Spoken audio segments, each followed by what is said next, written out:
TEG, proud sponsors of TEG Cusick Park, serving aviation, biopharmaceuticals and medical industries across the globe. TEG has been to the fore in the fight against COVID-19 with our customers and partners. A local business employing local people. Visit teg.com/careers to learn more. Wishing all our GAA patrons a safe passage through the championship.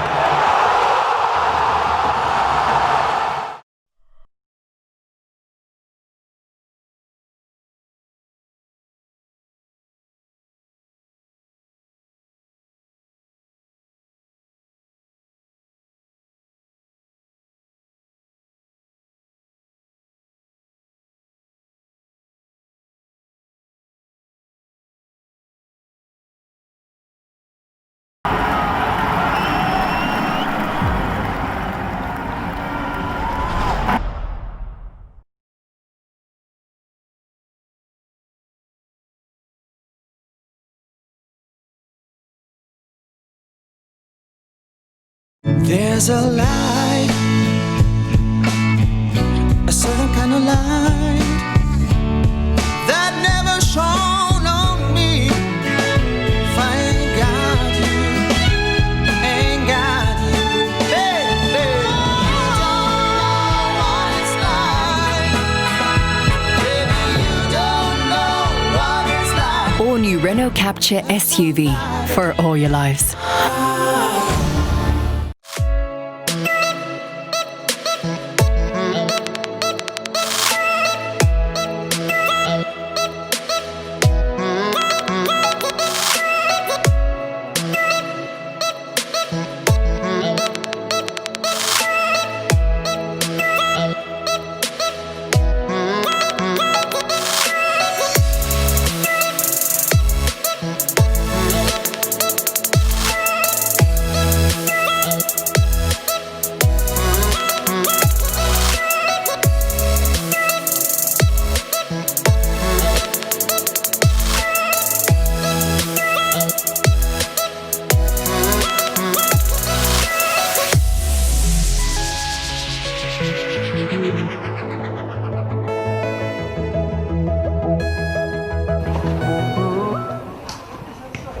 Good afternoon, ladies and gentlemen, and welcome to ERV TV here for this afternoon's Tech Intermediate Football Final between Moate Whites and Tang here in TEG Cusick Park. You're live and direct here from ERV TV, and I'm delighted to be joined this afternoon by Kieran Martin on my right hand side here, and of course Jerry Buckley here from the Westmeath Examiner on my left hand side.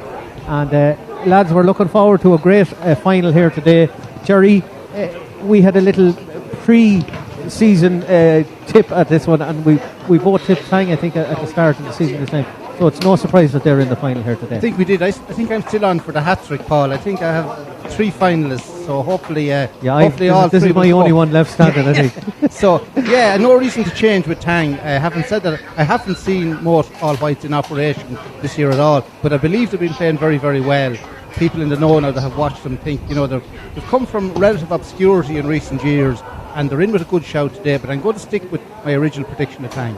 Yeah, and Kieran, of course, Moate, not too many people's tips at the start of the year, but still a lot of people's fancy, I suppose, outside of the main teams, I suppose. Yeah, well, they have won a lot of underage competitions over the last few years.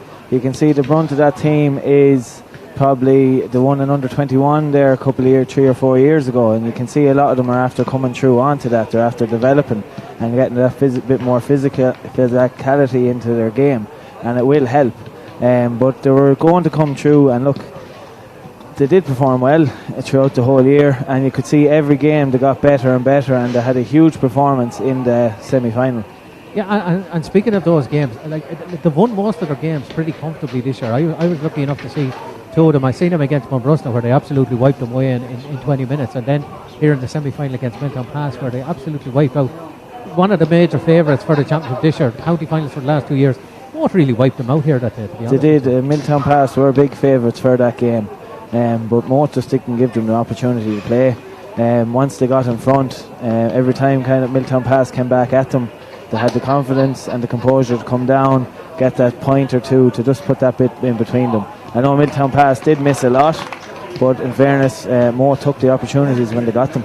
Yeah, and made the most of those opportunities. And Jerry, we were lucky enough to be here for the semi-final, an absolutely cracking semi-final between Tang and St. Malik. It's probably one of the best games we've seen here this year, the truth be known. And Tang dug it out with the fire on a couple of occasions that here in TEG Cusack Park. They did. I also saw Tang play against Kieran's Maryland in one of the earlier rounds over in Moate. And they've been knocking on the door in recent years. I suppose a lot of people would kind of feel maybe they're due an intermediate title, but you don't always get what you're due, you know. And I was talking to a Castle Daly man yesterday. They were relegated, obviously, you know, and I was saying how difficult it will be to get back to the senior ranks.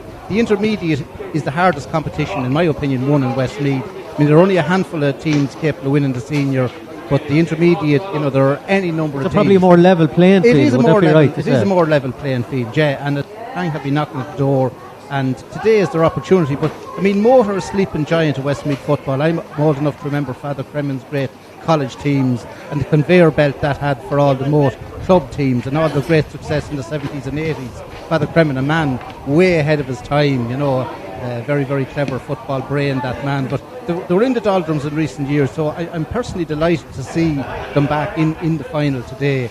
And I've no doubt they'll give a very good account of themselves, but I'm still sticking with Tang on the basis of probably more big match experience in recent years. Yeah, and I agree with you on the part of the history that Moate have had here. I remember as a kid living in Gannell Terrace here, just as the fellas as a stone throw away here, coming to county finals to see the likes of Michael Yankee Coyne and Sauce Coughlin and these boys winning county titles and winning them at their ease almost at times. You know, they were a force, a huge force. As you said, a sleeping giant have gone a little bit astray over the last while. Went back junior, but they're back again now and really playing some lovely brand of football. Yeah, and as we all know, unfortunately, there are only a couple of hundred people allowed in here today. It would have been interesting in normal times if we can remember what they were like. You know, I'd say Moate would have brought a huge crowd today, talking even to people about Father Cremen's time in the colleges, you know, when they were going so well. The whole town of Moate got behind the Carmelite team, and the whole town of Moate got behind the successful club team as well. And it's a pity. I was actually in Moate in recent days. My daughter lives down there. A lot of flags and bunting out there, and you know, their time will come probably to get to senior. It may not be today, but they are a sleeping giant, and when they get behind the team, the whole town gets behind them in a big way. So it's good to see them making incremental progress. Certainly they never, in my opinion, should have been down the junior ranks. I would have to agree with you there. And Kieran, you're in the enviable position, of course. I haven't played against both of these teams this year. You played against Tang in the very first game. I was lucky enough to be at myself and Jerry were commentating on that in the very first game in the group stages. And also you played Moate then in the quarter-final. So, I mean, if anybody has any knowledge of these two teams, I suppose being on the field was there. Yeah, look, to be honest, they're two very similar teams. They both have very strong forward lines and they depend on the forward line to get big scoring. Both games, when we played them, we got on top of them, but they came back and got us over in the end. But look, it's going to be a cracking game. To be honest, I don't have a clue who's going to win it, because as I said, they're very well matched teams. A bit of luck might go one of their ways, but it's hard to know what way this will go. Yeah, and speaking of that, it's always that bit of luck, particularly in an intermediate final. If somebody gets a little run on a team, it normally tends to decide that one. But we'll be back again to chat on this game in a couple of minutes. But at the moment, we're just going to go to a few advertisements from our local sponsors. And again, as I say on the normal occasions, please support our sponsors because they're the ones supporting us here in these very trying times. Thank you very much. We'll be back in a minute. TEG, proud sponsors of TEG Cusack Park, serving aviation, biopharmaceuticals and medical industries across the globe. TEG has been to the fore in the fight against COVID-19 with our customers and partners. A local business employing local people. Visit teg.com/careers to learn more. Wishing all our GAA patrons a safe passage through the championship.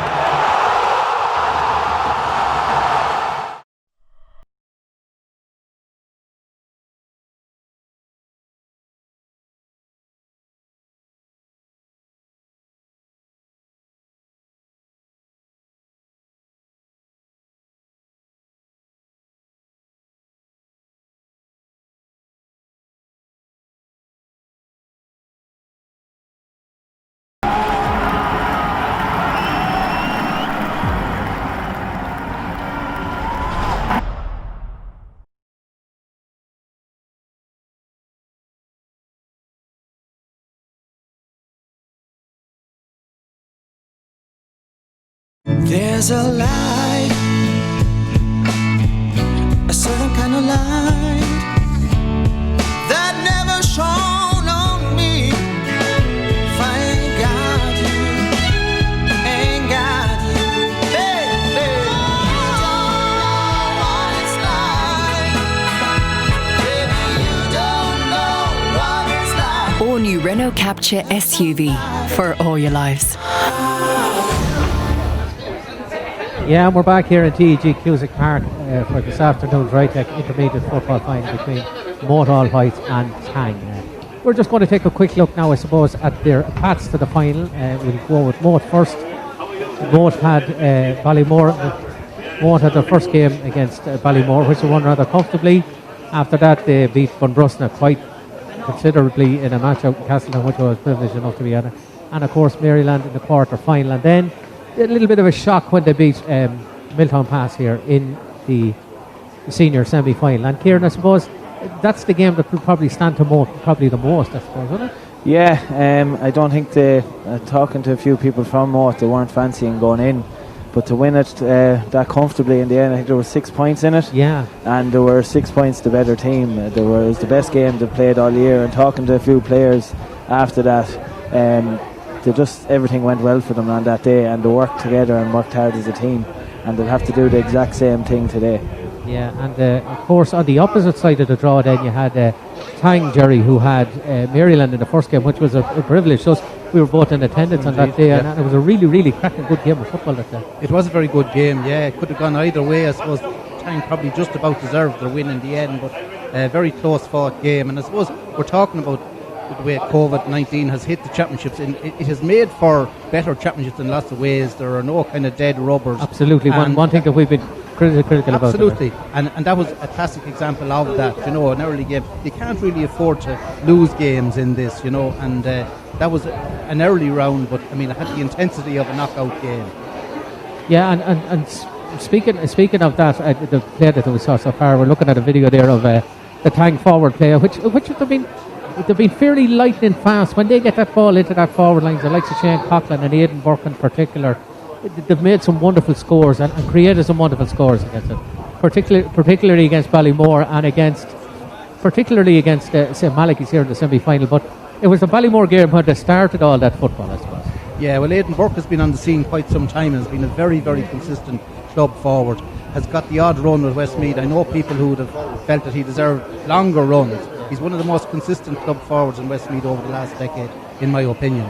And he'll be pivotal again today, there's no doubt about that. Yeah, and of course, at the centre of the field, although they've moved him on a number of occasions, John Tumbley, who I had the pleasure of having him at a county underage team, and Tumbley really shone up in that Malachy's game, particularly in that added time. They moved him into the full forward position, and he created havoc there for them. Yeah, fine footballer, great potential, very young still. I mean, the world is his oyster. Hopefully we'll get a run at senior level in years to come. These are strange times. We don't know what's going to be happening. Or whether we'll have a senior team. Or whether we're going to. We really don't know. I hear there are matches cancelled in Longford and Leitrim this weekend, so the whole thing could end up shambolic, but we'll have to take the fixtures go ahead. But yeah, John, a player of immense potential, and I know I saw that under 16 team that you were involved with. He was probably the star man of that team. He was, and I followed his trajectory from that point as well. Of course, there are a couple of very good other players there as well. Young Hanley there in the corner back position, Ronald Hanley, is another player I think that's really an outstanding footballer. Like, I mean, he really stood up for a man of tender years, particularly in that semi-final against Malachy's, and particularly when Tang were in a little bit of trouble in that game. He did, I suppose, as a person who does a bit of writing more than yourself, you know, when you're doing a man of the match, you're often tending to look for the fellow who scored the big totals, but very often you can have a fellow like Ronan Hanley doing a lot of donkey work in defence who doesn't get the recognition he deserves. But you're absolutely right, very consistent club player. Yeah, and that forward line, Aidan Burke as well there, Darragh Burke, Tommy Lennon, Martin Rock, who has come into his own in the last couple of games as well. Like a fairly strong forward line, Jerry, which is what you need at this regard. And have a decent bench as well. Well, absolutely. Scores win games. You know, the modern game, you have all sorts of statisticians and everything. I did the stats for Pat Flanagan one year as well, but ultimately there's only one stat that counts there. And as I say, Mick Moody up in the scoreboard box, he's the statistician. Whatever he puts is all that counts at the end. And if you have scoring forwards, and we have a fantastic scoring forward to our right here, but if you've scoring forwards, you're going to be hard to beat. Yeah, and speaking of that, we're looking at a few of the highlights there from Tang's forward play. They move the ball quickly, they move through the hands, and when they get the man, the Johnny on the spot, as we say, they kick the ball over the bar. It invariably goes to the right man, which is something that a lot of teams should be copying or should be trying to copy. Yeah, well, that's the sign of good coaching. Ultimately, you want your scorers to get on the ball. Now, you can end up, I've seen teams obsessed with getting the ball to one or two individuals when they possibly have chances of other fella. And basically, everybody should be able to kick a point within 25 or 30 yards from goals. But if you have a couple of marquee players and you get the ball to them, and in a patient build-up, and they're taking their chances, as I say, at the end of the day, they're going to be very hard beat. Yeah, and Tumbley has been the outstanding player for me for a long time. His free taking for a man of tender age, like he's only 21 years of age, he's only under 20 this year. I really think he's definitely one to be looking at in the forward. And there was a substitution there who I would have known, Jason Coughlin as well, who has come in for them on a number of occasions. So, under pressure for a guy of such tender years, I think they're doing rather well. Yeah, well, that's another thing. One of the cliches in modern years, it's all about the panel. It's no use anymore having 15 players. Realistically, you want 23, 24, 25. And when you're able to bring on match-winning subs, again, a very, very healthy sign. Just in case I forget to say it, we're talking about in predictions, right and wrong. I have to say, I would have called the Moate Milltown Pass semi-final wrong. I thought Milltown Pass would win that game, and I have to eat a bit of humble pie in that regard, But I'm told that day, there's so many games, I can't remember where I was that day, it was another match, but I'm told that Robbie Ford gave an exhibition that day at full forward, and but I would have expected Milltown Pass to win that game. Yeah, and that Tang defence, they have come under serious pressure on a number of occasions this year, and a couple of their frailties, we're looking at them there on VT as well. If this Moate team are going to do anything today, that's where they have to go. They have to go for the juggler. They have to go at them, and they have to really attack them through the centre, in my opinion. But also, Moate have a couple of very, very strong, strong full forward, particularly in their forward line, full forward line, who are going to put that Tang defence under a serious amount of pressure. Yeah, right. We were talking about colleges there earlier. In recent years, I saw it's not the Carmelite anymore, but Moate Community School had a very good side, got to the Leinster final, lost to a very, very good St. Peter's Wexford team, a huge physical St. Peter's Wexford team, but I was very impressed with them en route to the final, and a few of those lads are playing for Moate now, and they're also playing for other clubs. I've never been very impressed with that team, and those lads are now reaching maturity, and I'd expect to see a number of big performances from some of those lads today, including Ford. On the opposite end of the spectrum, Kieran, of course, we have Moate here. We're looking at a few of the Moate highlights as well, who they've changed their game in particular. I've noticed particularly. I'm a long time watching Moate. They had a little bit of, it was a lot of lateral movement over many years, but they seem to be going a little bit more direct particularly over the last 2 years anyway. Yeah, when you have that quality inside, it's all about getting the ball as quick as you can to them.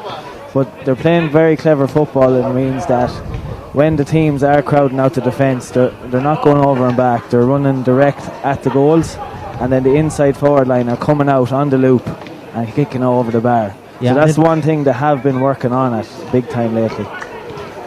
They also, Robbie Ford is the main man in full forward, but you have John Corbley in corner forward.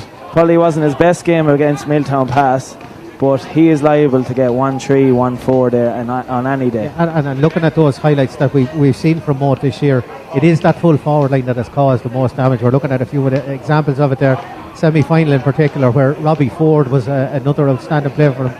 John Corbley, indeed that whole full forward line. I think at the centre of the field as well, Rory Cunningham and Owen Dalton, they're going to have a big part to play in this today, because without that supply of ball into that forward line, Moate have struggled on a number of occasions, but when they get it into them, those boys knows where the posts are, Kieran. Yeah, well, that's it. Cunningham midfield, he was in and out of the county panel for a long time. He's a very talented footballer, big, strong man. He'd be very similar to John Tumbley, well able to take a point. So they're basically, both teams are well balanced, and they have people to mark each other throughout the whole 15.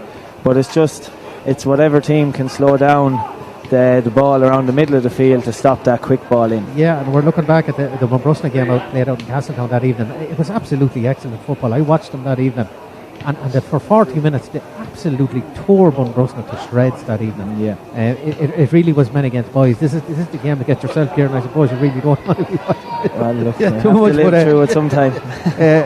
Again, it's that quick ball into the forward line, and of course Owen Donaldson there, has come into the fray here from Moate as well, a man that's moved down to live in Moate, and he's another forward that Tang are really going to have to keep an eye on. Yeah, I suppose one team's loss is another team's game. He's a big player for Moate this year.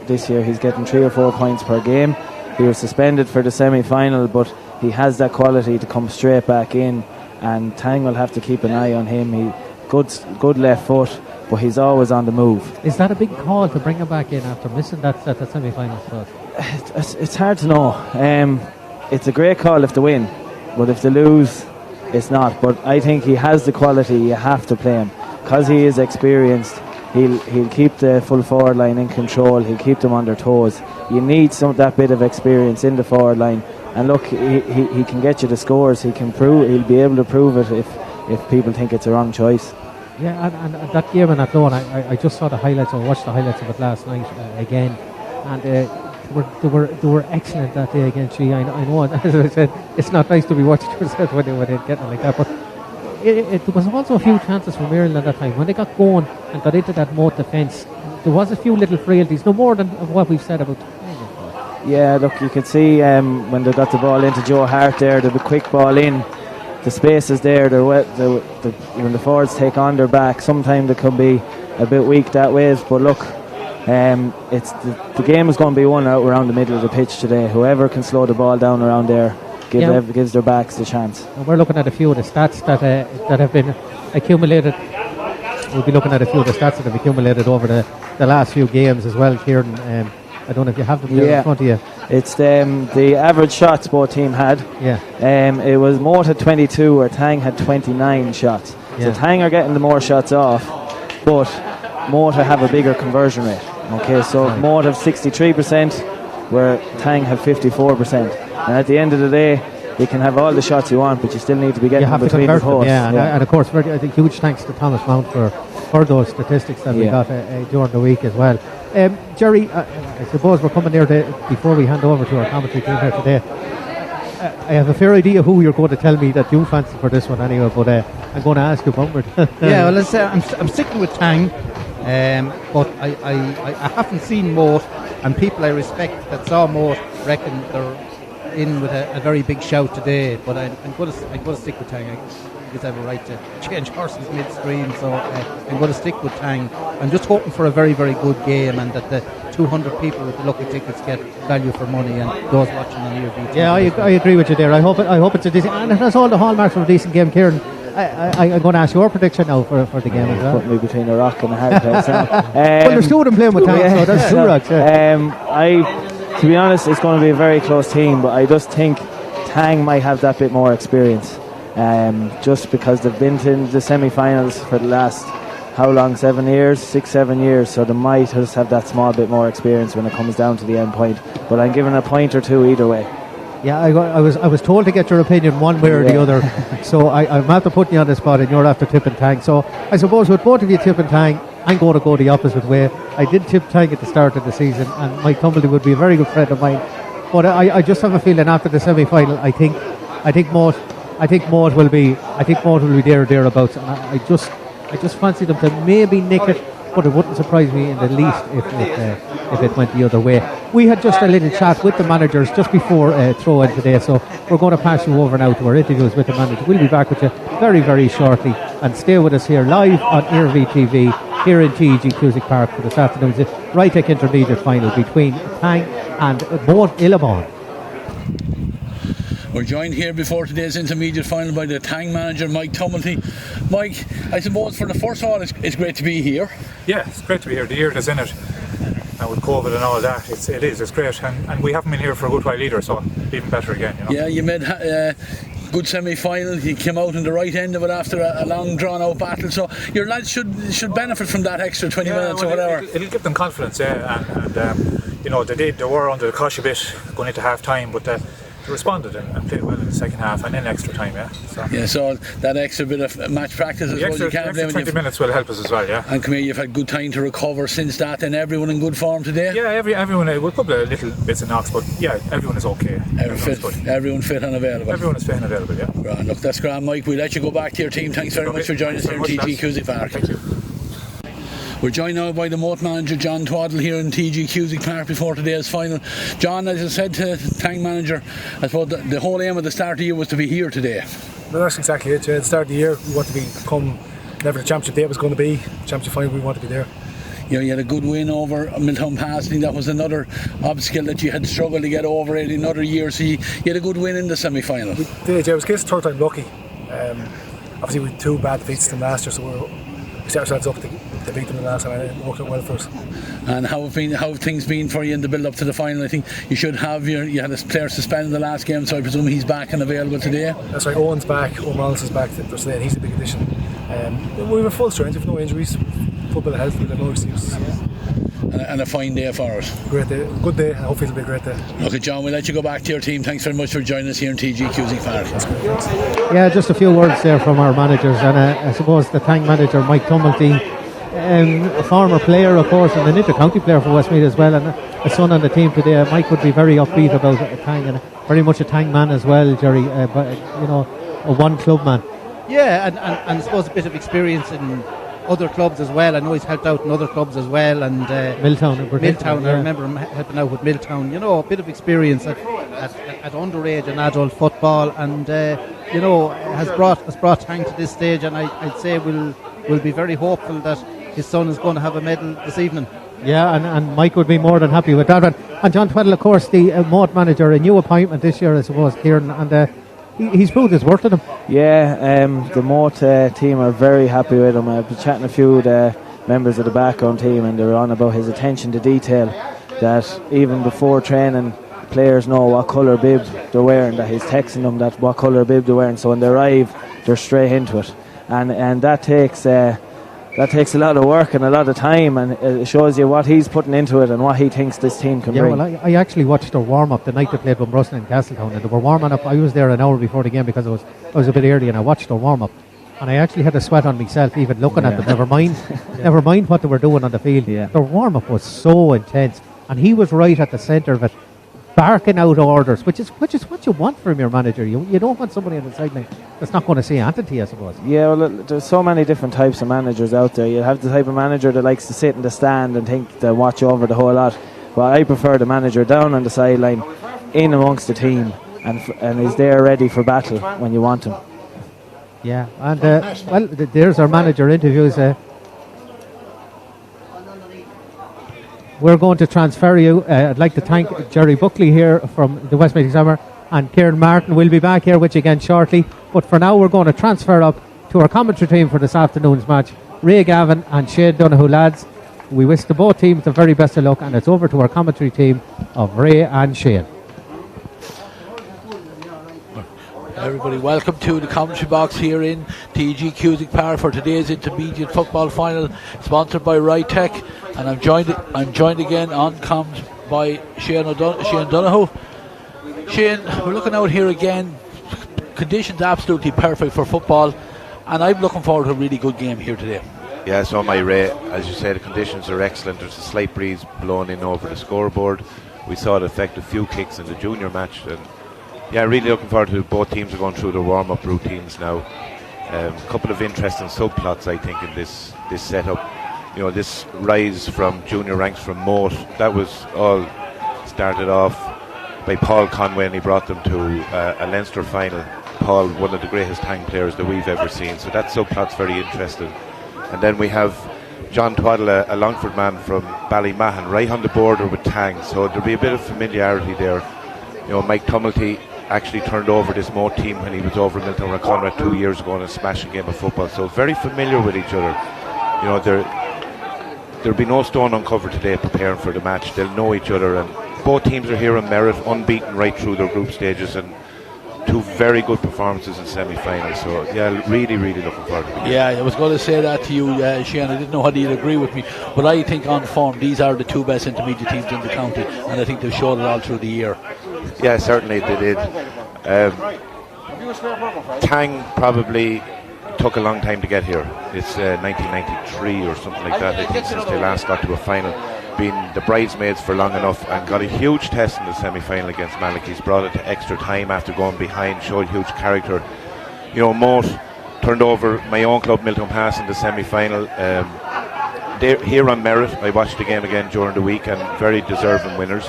They'd have learned a lot about themselves in that game. I think they coughed up quite a few chances that we didn't convert, but they'll have closed up those things. I think they're very well managed, they're well structured, very much as a team. They know what they're about, and they've different styles to play. I noticed after the water break in the semi-final that there were only 3 more scores in the first half, where Moate had a lead, and they were managed able to close up shop and manage their lead very, very well, and they're strong around the middle of the field, where Tang will be too.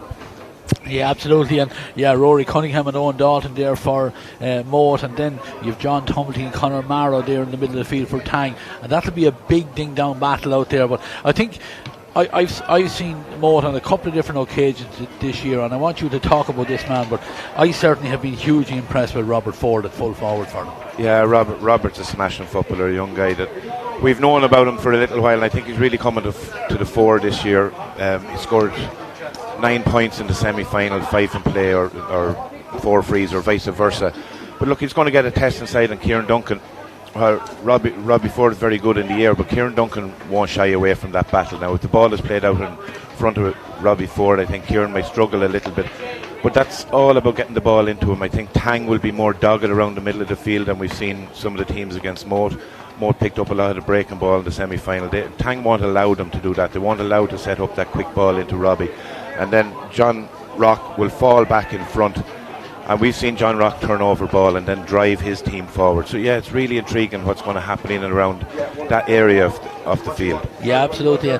And in that full forward line for Moate there, John Corbally, and of course Owen Donaldson back today, missed the semi-final with suspension, and he's back and available today, and I seen him in the quarter-final against Maryland, and again he will be, he's a tricky little player, he's hard to mark, he's I think from County Mayo, so he'd certainly add his tuppence worth to this inside line for Moate today. He will. It's a formidable inside line, and that probably takes a bit of the pressure off Robert Ford, that he has these 2 men in beside him again. I know John Corbally was a little bit quiet in the semi-final, and Robert Ford stepped up to the plate that day, but if they can share the task a little bit more, a bit more movement amongst them, it'll ask a lot of questions of Tang on the inside. But like I said, Tang have plenty of players on the pitch that are game winners, and they showed that in the semi-final against Malachy's. We had John Rock stepped up at centre back and really drove them forward. John Tumblety, he's lining out midfield, number 8, and he's back again tonight. I expect to see him in on the edge of the square for at least 20 minutes of this game. He was very, very effective when he went in there against St. Malachy's, Red.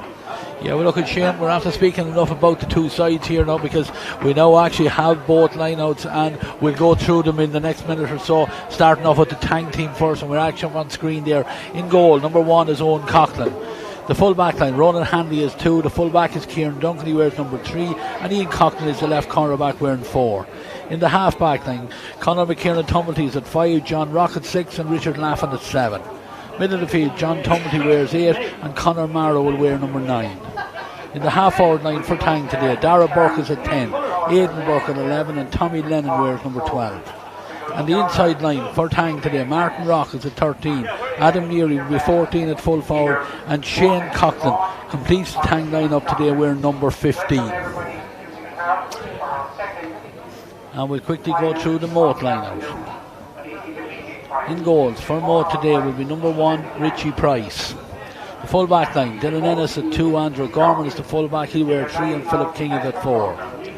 Gavin Murray wears 5, Robbie Gorman will be the centre back at 6, and Jonathan Rooney completes the half back and wear number 7. Team captain Rory Cunningham is in the middle of the field wearing number 8, and he's parted by Owen Dalton. In the half forward line, Conor Sheridan is 10, Paul Gorman at 11, and Ronan Conway is at 12. And the inside line for Moate men today, John Corbally wearing number 13, Robert Ford wearing 14, and completing the Moate lineup, Owen Donaldson wearing number 15. Looking at those lineouts, Shane, again, really going to be an intriguing battle here, and look, we're hopefully hoping for an open game football, plenty of scores, obviously for our viewers, but I'm sure for the two managers, if somebody, one or other of them falls over the line winning by 1 point, that's all they're worried about here. A final is to be won. A final is to be won, and senior status to be gained, and it's been a while since Moate have been up there. Tang have savoured it over the years as well, and two quality sides. Probably loads of names that could be mentioned. Martin Rock in the corner for Tang, a real knacky corner forward. He's plenty of experience under his belt now. Aidan Burke at centre forward, a big player for Tang. Was huge for them in the semi-final, especially in the early stages of the game when they were trying to find their feet. You know, what's very interesting about both these teams, very evident that once the ball is turned over at the back, their movement up the pitch is extremely quick, and then they'll settle, and then they'll set up their play, and they'll try and find their inside lads. You know, I noticed that at the transition out of a turnover, that 2 or 3 passes, everybody joins in the line. We'll see a lot of running from the wing backs, corner backs from both sides. And then, you know, we should mention Richie Price in goals for Moate. I think I was very impressed with his management of his kickouts in the semi-final. He found his players. He played it long, he played it short, he played it to space. It's something that Moate seem to have worked on a lot. They have a lot of routine kickouts, and I'm sure Tang have done their homework on it. But there's no doubt that John Twaddle has come up with another couple of tricks up his sleeve for today. Yeah, look at Shane. We'll continue this discussion in the next couple of minutes, but I think we're going to hear from some of our local sponsors. TEG, proud sponsors of TEG Cusick Park, serving aviation, biopharmaceuticals and medical industries across the globe. TEG has been to the fore in the fight against COVID-19 with our customers and partners. A local business employing local people. Visit teg.com/careers to learn more. Wishing all our GAA patrons a safe passage through the championship.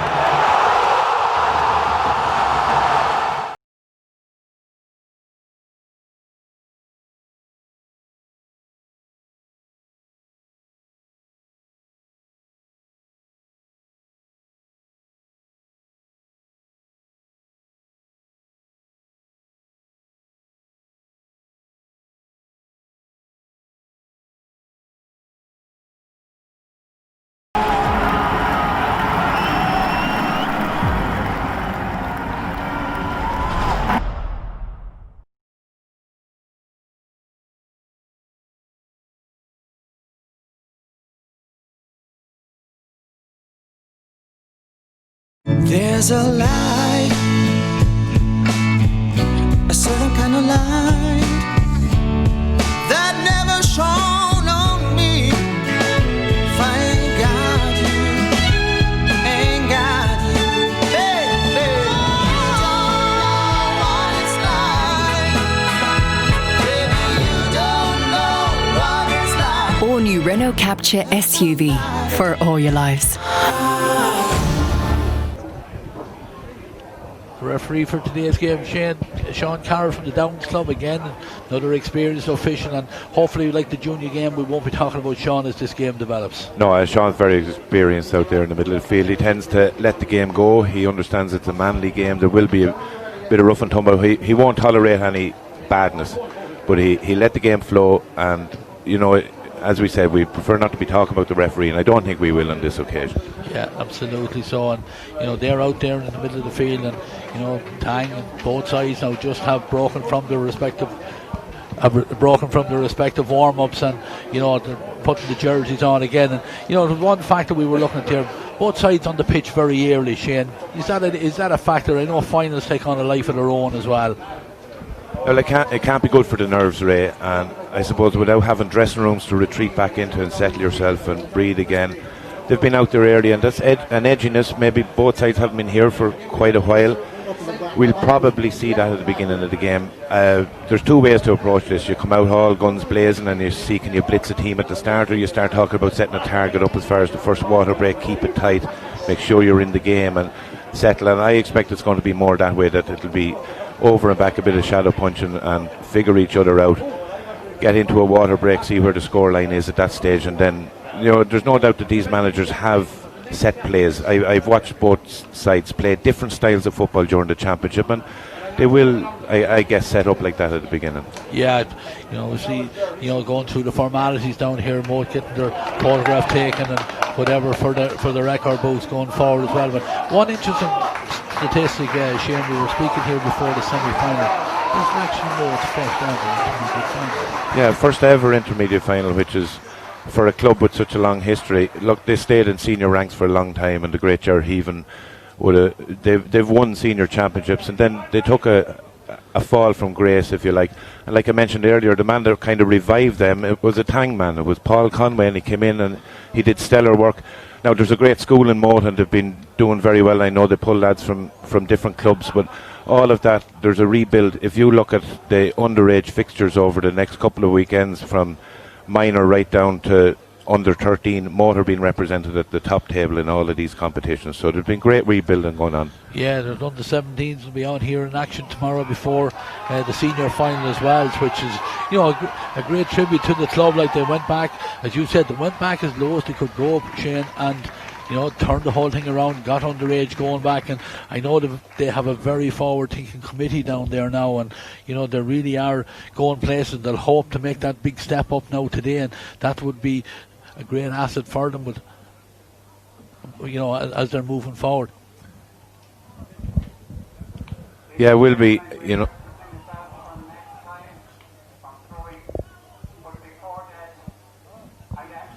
Yeah, just before today's game as well, we're going to have a minute's silence in memory of the late Seamus McLaughlin.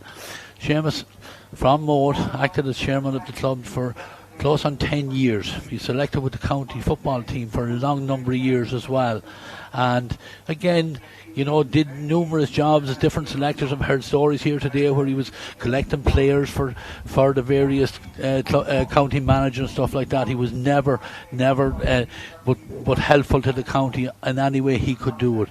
He was currently serving on the executive of the Moate club, and a nice story from one of their mentors before the game said that, you know, he didn't want to take an honorary position because he wanted to contribute to the club in the current situation. That's what he was. He was a great clubman.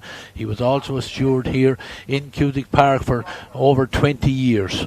And just to reiterate the commitment he had to Moate Club, the family have moved the funeral until after tomorrow's minor game, so that anyone from Moate can watch the minor game. There won't be a conflict of having to, you know, choose one or other.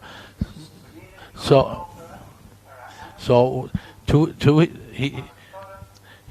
his family and his family, GAA and Formula 1 racing were his two great loves. And to his wife Anita, his daughter Kira and Una, we wish or give our sincerest sympathies to them at this very hard time for the family. Harieshke Garabanam Dinish, Seamus McLaughlin, Moate All Whites.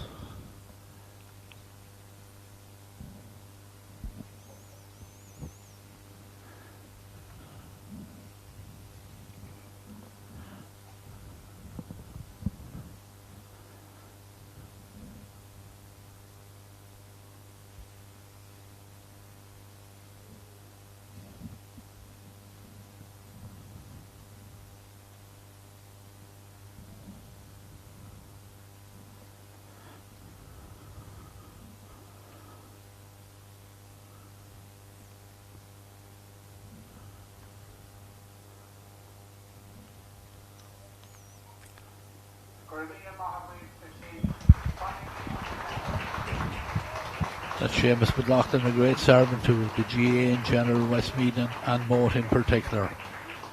We now stand for Aran Naveen, and we'll wait for Aran Naveen.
ready for action. We see down here both sets of men. The Tang bench here, huge numbers on it as well. And Moate, remember, wearing their all back in their all white again today. Tang in the maroon and white, and it looks like as if you see what way the toss is going. Did you see, Shane? I think it's the Moate are going to be playing from right to left as we look out from the stand here in TG Cusick Park. But certainly I'm looking for a real exciting game here. Looking forward to this game. Probably the and see. But Shane, go to you. Give me your predictions before we start. Well, I'm going to predict a very tight game of football. I'm kind of edging just towards Tang. Just think that they're. I don't know why. I have an inkling for Tang. I think Moate are very, very well organised. They probably didn't get quite the test in the semi-final that Tang got, but it's a final. It'll take a life of its own. Absolutely. Referee Sean Carroll from the Downs out there, as we said, and all we're waiting for is the ball, because we're ready to go. With both sides back in position, 4 midfielders in place, 2 number 8s, 2 number 9s, Rory Cunningham and Owen Dalton for Moate, and John Tumblety and Conor Marlowe for Tang. Sean Carroll has the ball now and he's ready. Sun shining, comes out here, and Sean just throws the ball up, and a couple of men trying to go forward, but it's grabbed one-handed there by John Tumblety. Great hands there from the big number 8, and Tang first in possession. They're building it slowly. Dara Burke. Dara opens the play over to the far side of the field, whereas the corner back, there's Ronald Hanley coming forward, gives it inside into Martin Rock. Martin comes forward, but again, great tackling there by the Moate. That's the centre half back, Robbie Gorman. Great rob there by Robbie, wins a free for his side just outside the D and just steadies it down and gives a short ball back, and Moate holding the possession. The full back is Andrew Gorman. He's onto the ball first time and then gives it off to Jonathan Rooney, and Moate through the hands they go, going central. Jonathan Rooney does very well, but Tang trying to close them down here just between the 45 and 65 here, where Paul Gorman has the ball, but Paul is fouled, and the free is for the Moate men just outside their own 45 metre line. Paul Gorman, the man that was fouled, he's wearing number 11, but we expect to see a lot of them back in around the middle third of the field, and he goes left footed looking for the full forward Robbie Ford. Robbie looked like he was going to be beaten for it. Lovely skill, digs it up into the hand, takes on his man, goes to ground. Referee Sean Carroll says that's the first free there. The foul committed there by Conor McKiernan Tumblety, and it's going to be a free for Robbie Ford. He's going to take it himself on the 13 metre line. Again, lovely skill there from the number 14. Lovely dink of a ball into his hand there, and on the run had no option for the wing half back there, only to take him down, and an opportunity inside the opening minute and a half for the Moate men to get off the mark. Robbie Ford is the man that has the ball in his hand, that he comes forward and kicks it with the right foot and curls in. That's a fabulous score, and that certainly will settle down the number 14. Shane, that was a great score from the free there. Yeah, it was a great score, but I think Conor McKiernan Tumblety kind of looked to Sean Carroll looking for a free. There was a fair tussle going for the ball. Robbie Ford did well, and a nice settling kick into that goal to get his first score on the board. But very interesting to see Tang squeezing that transition of Moate. Didn't let them up the pitch as easily as they've been getting up in recent games. They're obviously going to target that movement from back to front. Ball is kicked out by Owen Coughlin and broken down here, and it's picked up then by Dara Burke. Dara going centre, toes it with the left foot, then looks up and sees that he has 2 men over acres of space right out in the middle of the field. Now one of them is John Rock. John coming towards the Moate 45. Little ball inside, it goes through the hands here, back with Dara Burke.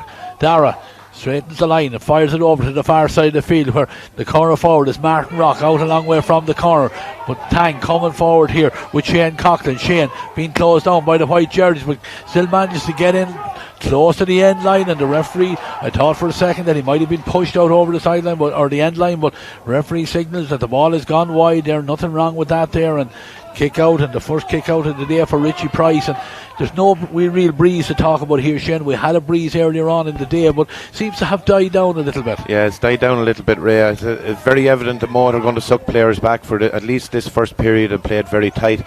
Tang had to play around them there, tried to take them on down the line and look for a free. For me, it was probably a free, but Sean Carr was closer to play than I, and another good turnover by Tang there inside their back line. That kick out went long from Richie Price there in the goals for Moate, and Rory Cunningham got onto him, but as he came towards the 20 metre line, the Tang backs got around him, dispossessed him, and then eventually the free for Tang, free out, and it's now out in the middle of the field where John Tumblety has it. John with the right foot tries to measure a ball into the inside line, but that's intercepted well there by the Moate half back line. That was Jonathan Rooney, and they move it forward again, but Tang sitting back in there that time, picking it off there with John Rock, and it's through the hands here now. Dara Burke has it. Dara throws it dummy, goes back into the very centre here, has support over there.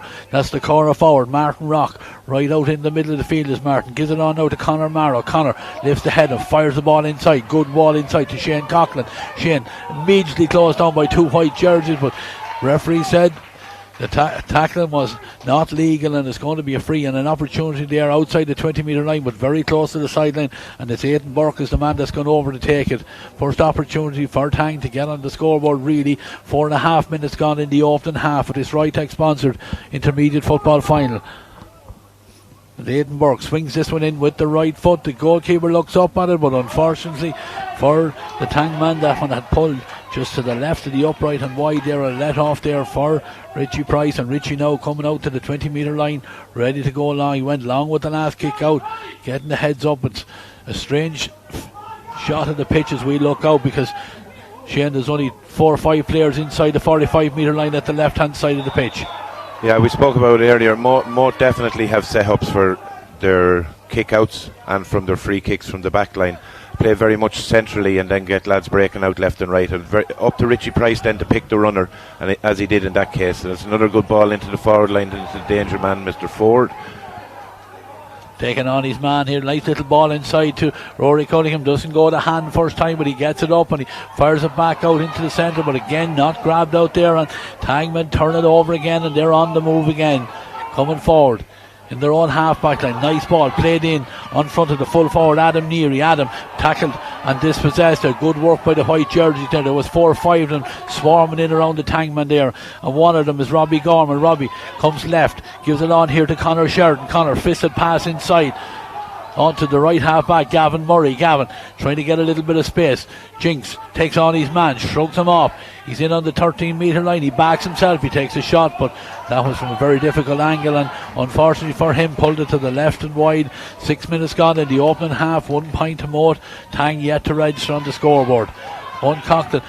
One feature in this game, Shane, looking at the goalkeeper for Tang, again in a predominantly white jersey. You would imagine the referee would have got him to change that. Yeah, there's possibly a clash in there if things start dropping into the square array. It's very evident that both teams are not set up 15 and 15 like we had the luxury of watching in the junior match. They're well structured. It's all about protecting that scoring area. Tang haven't gotten into that scoring area yet. They'd one free wide on the right.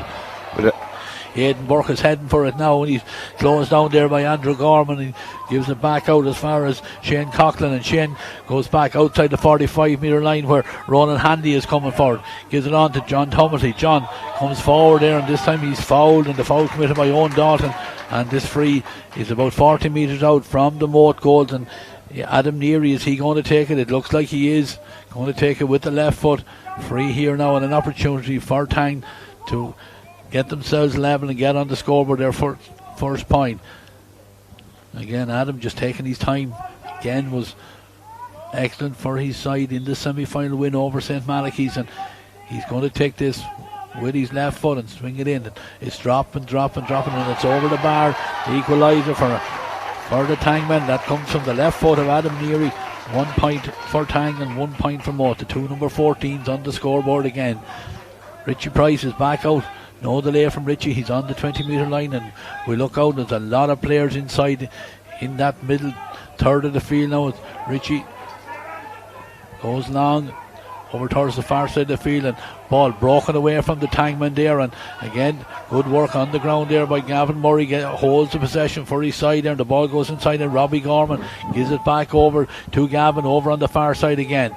So as the ball comes back, content to hold the possession. Then Robbie Gorman comes on at a pace. He's on the Tang 45-metre line. Fisted ball inside. Again, not a great pass, but it was gathered well by Ronan Conway. Ronan takes a shot, but again drops it short into Owen Coughlin's arms. And Tang men are on the move again, and I suppose, Shane, that's the one thing that drives managers mad, putting the ball short into a goalie's hands. But again, good tackling back here by the Moate men there, dispossessed the Tangman, and good turnover there, good work there by the midfielder there. Owen Dalton wins the free for his side, and the referee not happy with it. But we're saying there, Shane dropping the ball into the keeper's hand. the bane of every manager's life. Yeah, Ronan Conway probably took his shot too early. They were working a nice attack. They had gotten it up over the backs of Tang that were travelling back after a turnover. He probably just took the shot a little bit early, maybe finals nerves. But poor decisions like that do drive managers mad. This ball's had to be cut out very well by Kieran Duncan. Yeah, Kieran did very well there on soccer style with the left foot, straight down the field into the half-forward line, and they're coming forward again, tracking back there by John Carberry, but Tangmen will have it with Adam Neary, and Adam with a great kick with the left foot. The umpire had to step forward into that. Looked like for a long time that it was on target, but unfortunately for Adam, just swung across the front of the goals there and out over the end line and wide. And we're 9.5 minutes into this open half, 1 point apiece. Neither side really settled down yet, Shane. No, I suppose it's the fact that there's very similar styles there, Ray. Like I said, it's all about protecting that scoring area. Teams are moving up in bunches and coming back. I'm enjoying this Moate kick out because they've changed it 3 times, even though they line up at the start the same. They have different guys breaking off. Richie Price is getting plenty of options, I think. And the last one, actually, Tang managed to break and Moate picked it up. Moate were very, very strong in the breaking ball in the semi-final, so I'm enjoying this. Yeah, absolutely. Here he goes, ready with the kick out. Why would the lay there with the yellow card there for Tang's number 12, Tommy Lennon, but the ball is kicked out long, but Moate don't gain possession. Tang are on the break straight away, and the ball given inside, but good tracking back there by Philip King, and Philip intercepted that and got it away to his teammate, and that teammate is Andrew Gorman, and Andrew is fouled and pass over on the far side of the field again. Doesn't go to hand there, but brave work there by the centre half back. Robbie Gorman went down on the ball, put his body on the line and won the possession for his side, and the ball eventually given into Paul Gorman. Paul comes forward across his own 65, still going forward. He's across the Tang 65, fisted pass over the far side of the field, picked up there by Ronan Conway. Ronan under severe pressure but does well to hold that possession, gives it on to Owen Ronaldson. Owen jinks and comes back from the 20-metre line, backs himself with the left foot, kicks it high, and the signal comes from the umpire that it's over the bar. Lovely score there from the number 15, backed himself there, coming in off the side and on the left foot, so that'll certainly do him the world of good, the man that missed the semi-final. Yeah, and 11 minutes gone to get the first score from play, Ray. It's probably a little disappointing for us neutrals, but like I said, it's a very intriguing matchup, the two of them playing the same way. Owen Ronaldson missed the semi-final through suspension, so that'll really settle him, and it takes a bit of the pressure off Robbie Ford inside. Ball is kicked out there by Owen Coughlin, went long and it was batted around in the middle of the field. A couple of hands got on it, but eventually it was picked up by Dylan Ennis, and Dylan was fouled, and he takes the free himself, and he takes the return pass from Paul Gorman, and he's on it again, heading across the centre of the field, looking for somebody to make a run from. Then he just looks up and plays in a lovely ball in front of Owen Donaldson again. Owen Ronaldson, Owen holding that possession, comes across, looks up, but then ball across the D there is intercepted well by the Tang men, and they have the sweeper sitting back in there and cut off that ball well. That's the number 6 there, that's John Rock, and John, he's coming forward, gives a lovely pass on to Shane Coughlin. Shane lifts the head and fires a lovely ball in front of Martin Rock. Martin takes the ball on the turn, beating his man, coming inside, goes to ground. Referee doesn't give the free, but Martin has to hold possession, does very well, gives a fisted ball out across into the centre. There's a chance here, but great blocking down by the Moate men, but again, danger not gone. Aidan Burke still has the ball, and this time foul committed there, but great work by the Moate back there. There was a great block down by Philip King, because certainly if the trigger was pulled a little bit quicker, there certainly was an opportunity to score there, but good tackling back there, but eventually the foul committed and the free from the 13-metre line, and I expect we'll have an equaliser from the boot here of Aidan Burke. And that's exactly what we have, 2 points apiece. Just over almost 13 minutes gone, but again, great work there by Martin Rock there, did very well on that score. He did, and Tang had to work really hard to get that free. I thought Martin had actually been fouled on the edge of the square. It's the second time he came in along the end line at the start of the game too, so Sean Carroll obviously sees something. Now, is he trying to buy the free or not, but eventually they got the free and their equaliser. Kick out, doesn't go to hand, but for as far as Moate are concerned, they won't mind because they eventually get it, and Gavin Murray has it here now again, comes inside attacking and gives it inside there. Ball going inside to Jonathan Rooney and back again to Paul Gorman. Paul again very tight here, and Robbie Gorman is closed down, and Tang men tackling like demons and they turn it over. Great work here as the Tang supporters come to their feet. The ball on the ground and the foul committed there. Foul on Edinburgh. Great lifting for the Tang forwards and their support, but certainly when you see a team tackling like that and winning the turnover on the opposition 45, Shane, it's a great fill-up for the team. Adam Neary going to take this one off the ground this time again. Kick one out of his hand earlier on, got a good score from it. This time he's kicking. This is just on the 45 metre line, certainly within this man's range as he comes forward with the left foot, rifles it in straight as an arrow over the bar. Lovely score from the Tang number 14, but certainly that's one for the whole forward line. Yeah, it's an excellent score, and it's very evident the Tang are targeting certain players on the Moate transition, that they're going to bottle them up and are going to get them into that situation where they get the turnover. They had to give away the free, and we've seen Adam Neary put them over there. I won't say tap over the bar from 45 yards, but it's no struggle to the man at all. Absolutely lovely kick off the ground, great to see it. Ball kicked out here. Push on the back there on John Rock as he had two hands on that ball, and the foul committed and the free is taken already, and Shane Coughlin. Shane with a lot of space in over the top for Adam Neary. Adam is on this ball in front of his man from the 13 metre line, shoots. Oh, what an opportunity. Shane Donoghue would have backed him there to stick down in the back of Richie Price's net, but just under a little bit of pressure, but certainly a great goal scoring opportunity.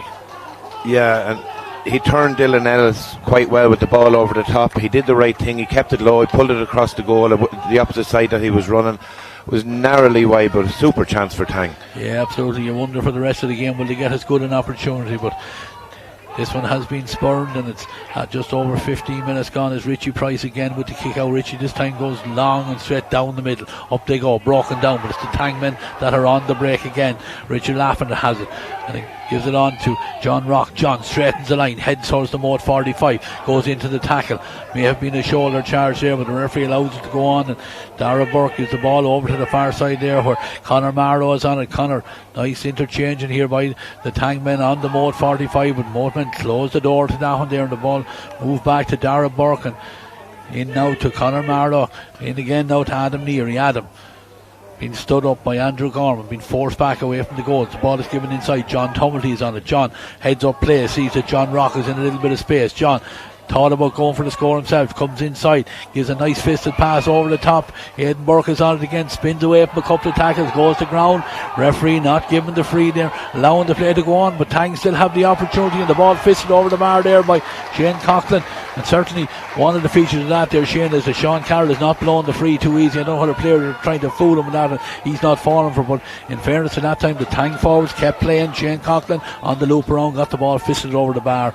4 points to 2 now for Tang. Yeah, very tidy finish off the fist. They worked hard for it. They spread the ball over and back across the pitch twice. John Rock popped up in the bit of space, looked like he was going to take a shot, and then an excellent pass to Aidan Burke on the run. Yeah, I would have thought maybe Aidan had got the free as well, but obviously Sean Carroll is right there on top of it.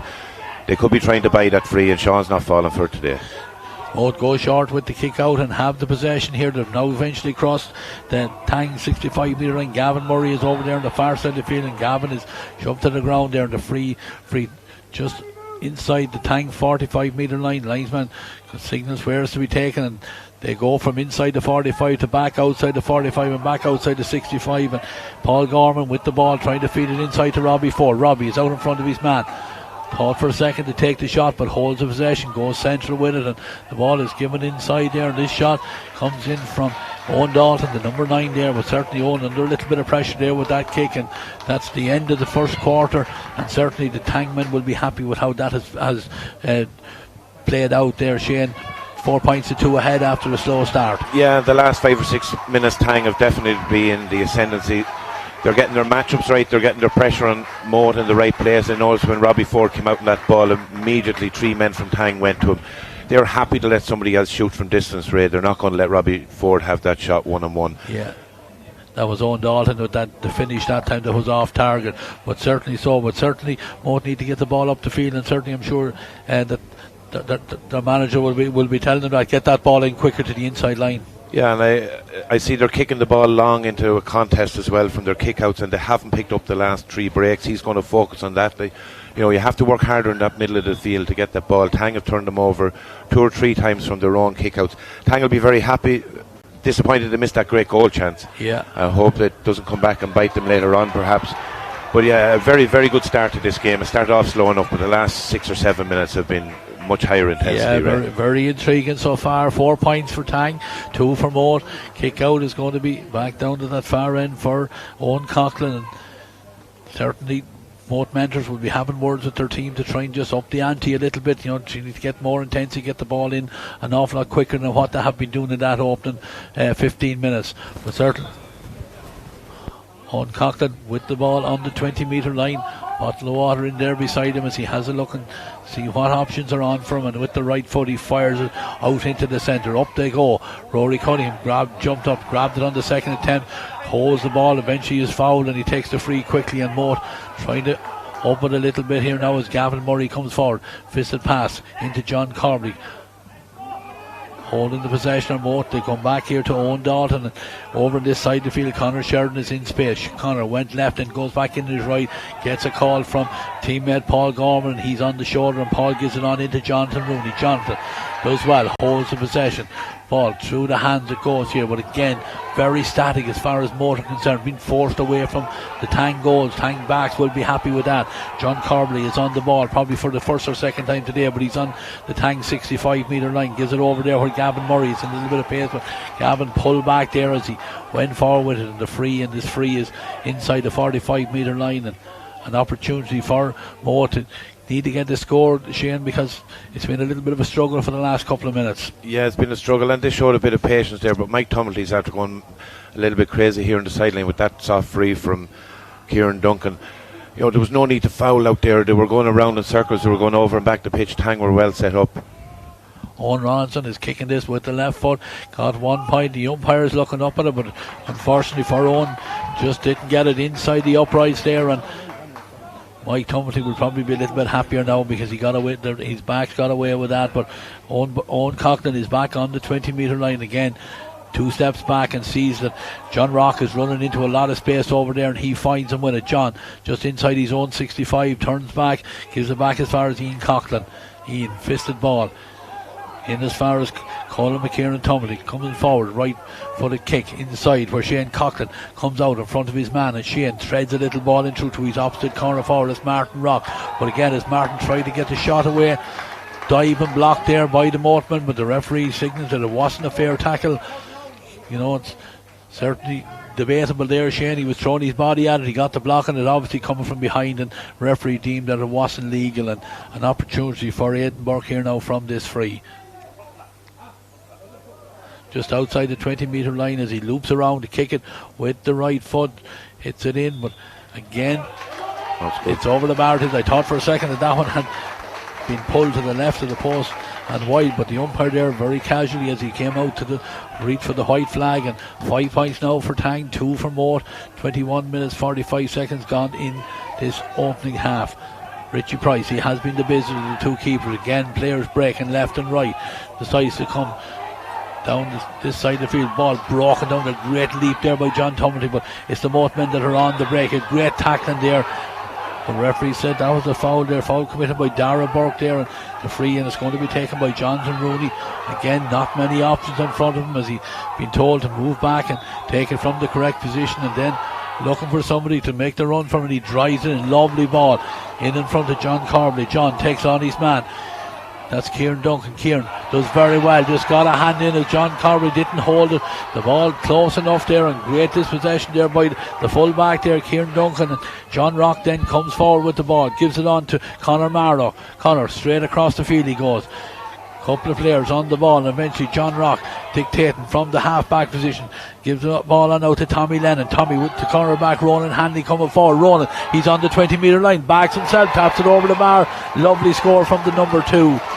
Great score. We've seen the man that he probably should be marking up at the other end of the field losing possession, and then Tang come forward from the turnover, and the cornerback firing it over the bar. That's a great lift for the Tang men. Yeah, it's a great score, Ray, and it's a feature of Tang's play when they do turn the ball over to the back, that their wing backs and cornerbacks get very involved in the first motion. If it doesn't come to fruition, they turn back and take their place, but he was on the end of it there, and a very, very tidy finish. Ball is kicked out there, and an opportunity there for Ronan to get 2 hands on the ball. He broke it down, but he managed to break it straight into the hands of a Moate man, and Moate have the ball. But again, on the 65 metre line there, charging forward there was Gavin Murray, and a heavy hit there by Martin Rock on him as he came forward there. But Martin was the man that committed the foul. The referee just checking both players. Gavin Murray, the wing back. Moate man is back on his feet, but certainly Martin Rock put in a big hit there, but he's back on his feet again. He's ready, and Moate ready to take the free. Rory Cunningham right out in the middle of the field here, right in the centre of it, as he looks up and seeing who's going to make the move, and fires the ball over to the far side of the field. But again, an aimless ball there. John Corbally, no chance to keep that one and playing it out over the sideline. Tang have the kick taken already because Richie Lappin is on it. And again, Tang coming forward at every opportunity. Kieran Duncan wearing number 3. Out a long way from the goals, but the ball this time is dropped over there by Adam Neary, but referee allows the play to go on because Tang managed to retain the possession, and they're coming forward with it here now. And good work there by John Tumblety. Comes into the tackle. Referee said the tackle is not fair. John fouled, free taken, and Dara Burke has it. Dara, little fisted pass into space. He takes the return pass, and Tang been very patient there. Tommy Lennon gives it back to John Tumblety. John looks up, seeing that there's a man in space on the far side of the field. They hold the possession. Conor Marrow is the latest man to have it. Gives it inside to Adam Neary. Adam takes on his man on the outside, then comes inside, holds the possession, gives it back where Richie Lappin has all the time in the world. Back on the Moate 65, lifts the head and gives it into John Tumblety. John comes forward, asking his own man to come on the shoulder. That man is Dara Burke. Dara gives it out here now to John Rock. John, little bit of burst of speed, but holds the possession and comes back. Still remains in the attack here now as Tang. A lot of players inside that Moate 45. John Tumblety sees that there's a man sneaking into space over on the far side here. An opportunity with a shot to be taken here by the number 7 there, Richie Laffin, but unfortunately for Richie, that opportunity missed there. But great patient play by the Tang forwards there. A lot of bodies inside that 45, but they engineered the opportunity and really should have been taken there, Shane. It should have been Ray, and we'll give Richard the benefit of the doubt being a wing back that he mightn't. But what I see is that they're compressing. There's nobody inside the 21-yard line. If they can get one of those balls over the top, they'll open up Moate again. Just looking at some of the matchups, the big men from Moate up front haven't fired yet. Robbie Ford is being picked up by Conal McTiernan and Tumblety, and apart from the first ball where he thought he was getting a free out, he's been very, very tight there. Kieran Duncan is doing a great job in there on Owen Ronaldson. Owen has won from play, but Kieran has turned him over 3 times in the last 5 attacks. So far Tang seem to have their matchups right, and they have their energy right. Yeah, absolutely. And short kick out this time from the goalkeeper goes to Dylan Ennis, but again pressure put on the Moate backs right inside their own 45 metre line, getting very hard to get out of that area, and again going through the hands a couple of times, but again Tang men staying at their task. And Gavin Murray now is a long way across from the right half back position, but Moate eventually out in the middle of the field where Conor Sheridan has it. Conor gives it inside there to Andrew Gorman with the full back under severe pressure. The ball given inside. The referee said there's nothing wrong with the tackle there, and turned over then, and on the attack straight away Adam Neary has an opportunity, takes on his man this time. But unfortunately, another bad miss there for Adam Neary. I was going to say that's over the bar because there was almost an opportunity of a goal there because the keeper was out a long way off his line there, Richie Price. And I thought for a second that Adam Neary was fancying himself to lob it over his head, but again, nothing from it. Again, a bad wide there by the Tang men. Yeah, that's twice now. Huge work to turn the ball over in this middle third, and Adam Neary's been on the end of it, and that's a goal. And definitely on this occasion I would have said a point. He was fairly tightly marked when he got the chance, but that's a goal and a point gone a begging. The boys are still working hard out in the middle. They're turning Moate over. Moate don't have an answer for this at the moment, Ray. No, absolutely not. And the quick free taken, and Shane Coughlin has it. Shane coming centre, gives a little pass inside here to the man that got the last score there. That's the number 2 there, Ronald Hanley. He's in a lot of traffic and a lot of bodies around him here. The Tang supporters down below us here not too happy with that, but I think he just took a little bit much out of it. Ronald Hanley, he's wearing number 2, but he's actually picking up the centre half forward Paul Gorman, number 11 for Moate, who's now on the ball. So that's why the number 2 for Tang, has been right in and has got the opportunities there of those scores. But Moate have taken the free and they're coming forward, and ball kicked in high into space where Robbie Ford is on it. Again, being closed down very close to the sideline. Colin Tumblety trying to get him, and great work there by the number 5 here. Dispossesses man, and Tangman coming forward and runs into a heavy hit and goes around, but a great free one there by the number 5. And certainly if Moate are going to get themselves back into this game, they need to be a lot stronger on the ball, and they need to be a lot more direct as far as I can see, because Tang really have the hunger here in this certainly in this second quarter. The ball is with Dara Burke as he goes across to the far side of the field to Richie Lappin. Richie through the hands it goes. Tangman all over the place, mad for ball all the time, getting it through the hands it's going here. John Tumblety again gives it inside to John Rock. John comes into a hefty tackle there by Owen Dalton, but not a fair tackle, but the free is taken quickly. Martin Rock gives it on, but John Rock has gone into a lot of space here, and coming together of the two players there. The Moate man is not too happy about it, but it was a foul there, because certainly John Rock was gone into a lot of space there, and there was an opportunity on that there. It mightn't have been intentional, but it certainly is a free, Shane. Yeah, it's certainly free, Ray, and that was the ball that I spoke about, the gap that's between the 21 metre line and the goal. Tang tried to exploit that space, and John Rock can see space. He'll run to it. He's always involved in the attack and play, whether he's joining late or haven't carried it through. It was definitely a free in, and it could have been greater for Moate if they didn't commit the foul. Yeah, absolutely. I know Moate man wasn't too happy about the free being given, but Adam Neary is on just about 22-23 metres out from the Moate goals, and his side lead 6 points to 2, and a chance just to stretch that lead out that little bit further. Adam may be guilty of a couple of misses.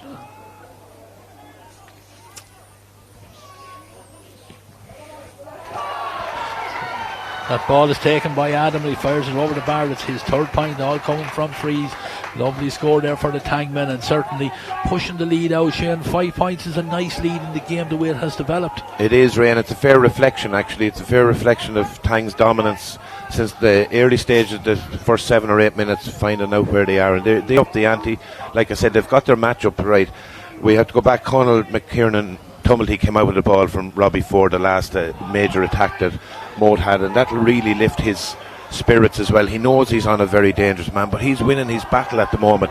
The other Tang players are setting the stage for that by their industry out here in the middle of the field. So when the ball does come in over the top, the back line really want to back them up by get that turnover, back these lads up that are doing the hard work out the field.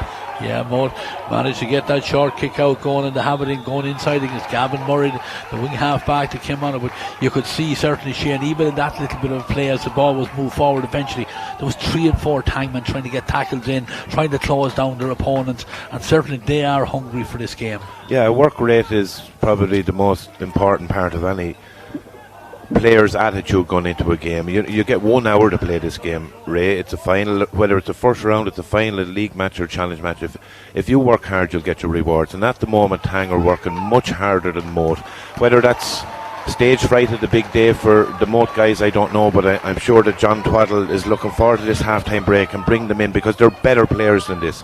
There's more in them than this, but the scoreline at the moment is really a fair reflection of where the game has been. Yeah, Robbie Ford fired that one over the bar just to narrow the gap, and there's 2 minutes of injury time has been the call, so we're a minute and a half through, but certainly there will be another minute and a half for the water break.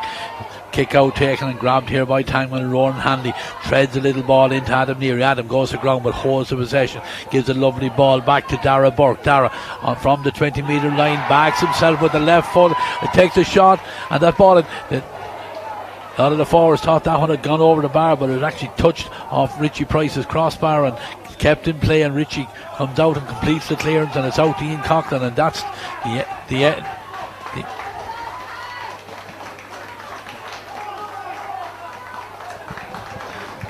that's the last action of this opening half here, Shane. 7 points to Tang, 3 points to Moate. Like you say, a fair reflection of how the opening half hour has gone.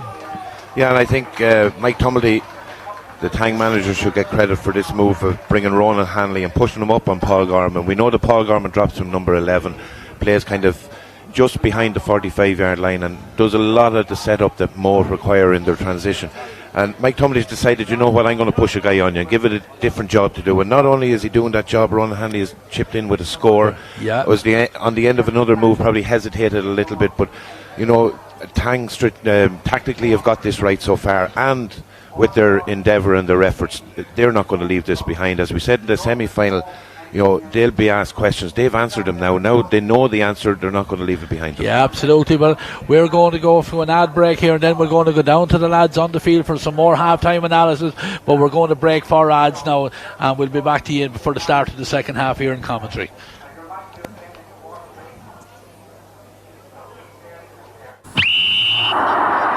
TEG, proud sponsors of TEG Cusick Park, serving aviation, biopharmaceuticals and medical industries across the globe. TEG has been to the fore in the fight against COVID-19 with our customers and partners. A local business employing local people. Visit teg.com/careers to learn more. Wishing all our GAA patrons a safe passage through the championship.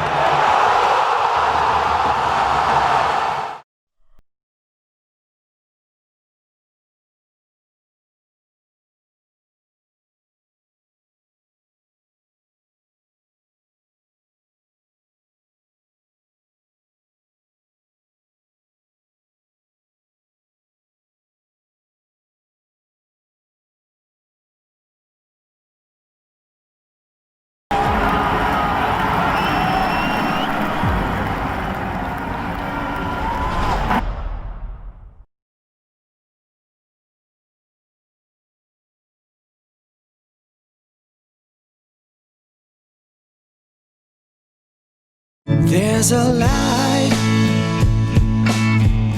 a certain kind of light that never shone on me. If I ain't got you, ain't got you, baby. You don't know what it's like, baby. You don't know what it's like. All new Renault Capture SUV for all your lives. Yes, ladies and gentlemen, you're very welcome to ERV TV here at half-time here in the Rytech Intermediate Football Final between Tang and Moate Whites. And at the moment, it's 7 points to Tang. It's 3 points to Moate Whites. And to be honest with you, Kieran Martin is here alongside me. To be honest with you, I think Moate will probably be the happier team, Kieran, even though they're 4 points behind. Yeah, coming in 4 points behind. Tang, the whole crowd thought it was in Adam Neary with the goal chance, and they probably missed 2 more scores after that, so there could be at least there could be 6-7 points ahead minimum, but still it's not out of reach for Moate. Moate can score goals just like that. They have the forward line to do it, so they're still in this game. And speaking of that forward line, Kieran, they haven't really fired at all in the first half. Now that is because of some absolutely tremendous defending.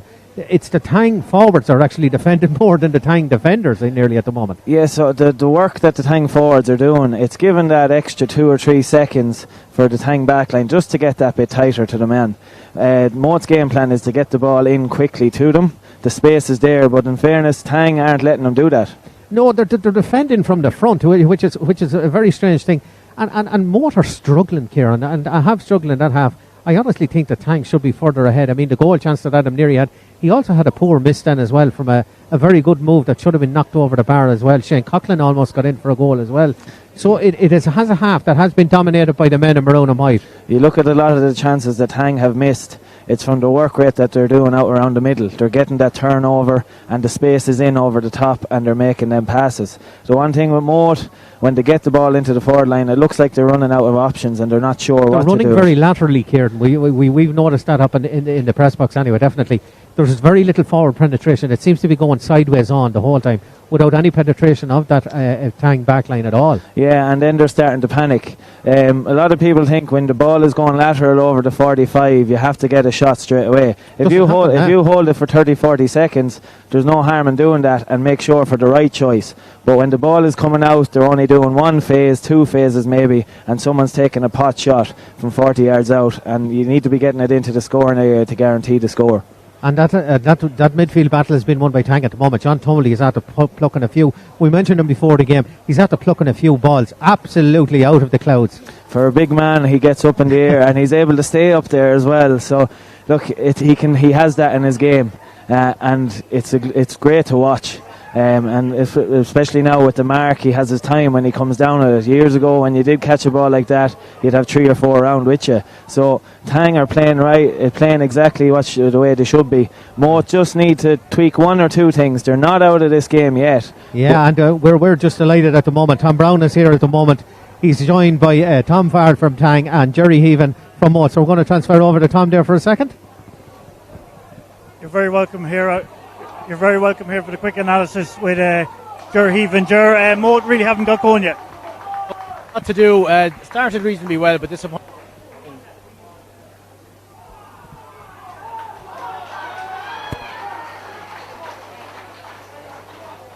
And Tom, just quickly to you, Tang had a good first half there. They'll be hoping to build on that. A couple of missed chances, but they'll be hoping to push on now. Yeah, look, the game is in their own hands at the moment. They're playing very well as a unit.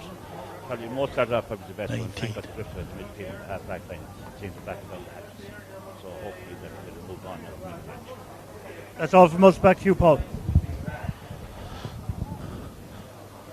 Both sides back in position, Shane. Certainly, Shane, the big factor to me in that half was the way the Tang men just attacked in packs there, tackled in packs and closed down the Moate attack right at the very beginning, back in their own half back line to cut out the attacks. Yeah, they know the way Moate try to transition and where they build their play from. They've targeted that. They've moved Ronald Hanley up onto Paul Gorman, who normally sits just in front of the half back or beside the half back. It's worked very well for them.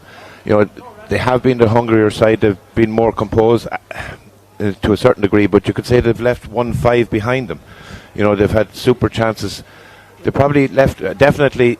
Adam Neary's left 1-1 from clear open chances and a couple of other poor wides early in the game. They've left 1-5. This game could have been over.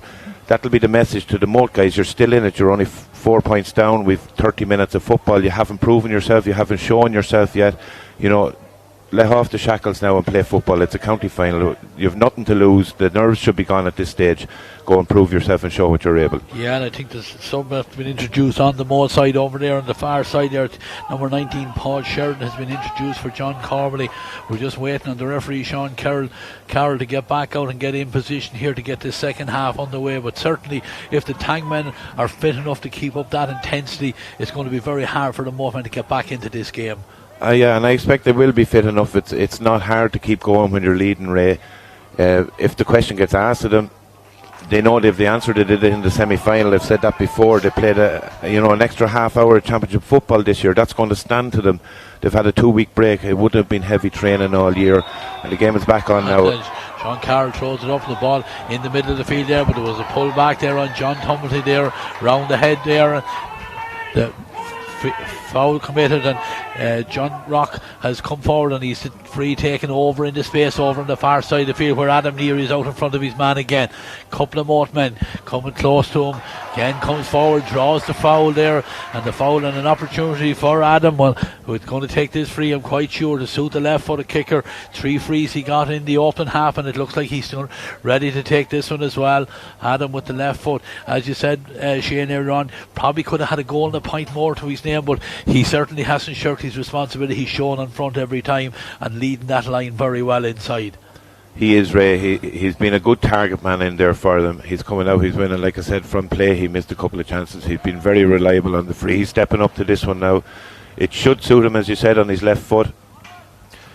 And that's their first score of the second half, and Tang will be very happy to get off to that. I just noticed in the last 5 or 6 minutes of the first half, and then again that throw in Owen Dalton in the middle of the field for Moate. He's a big strong man.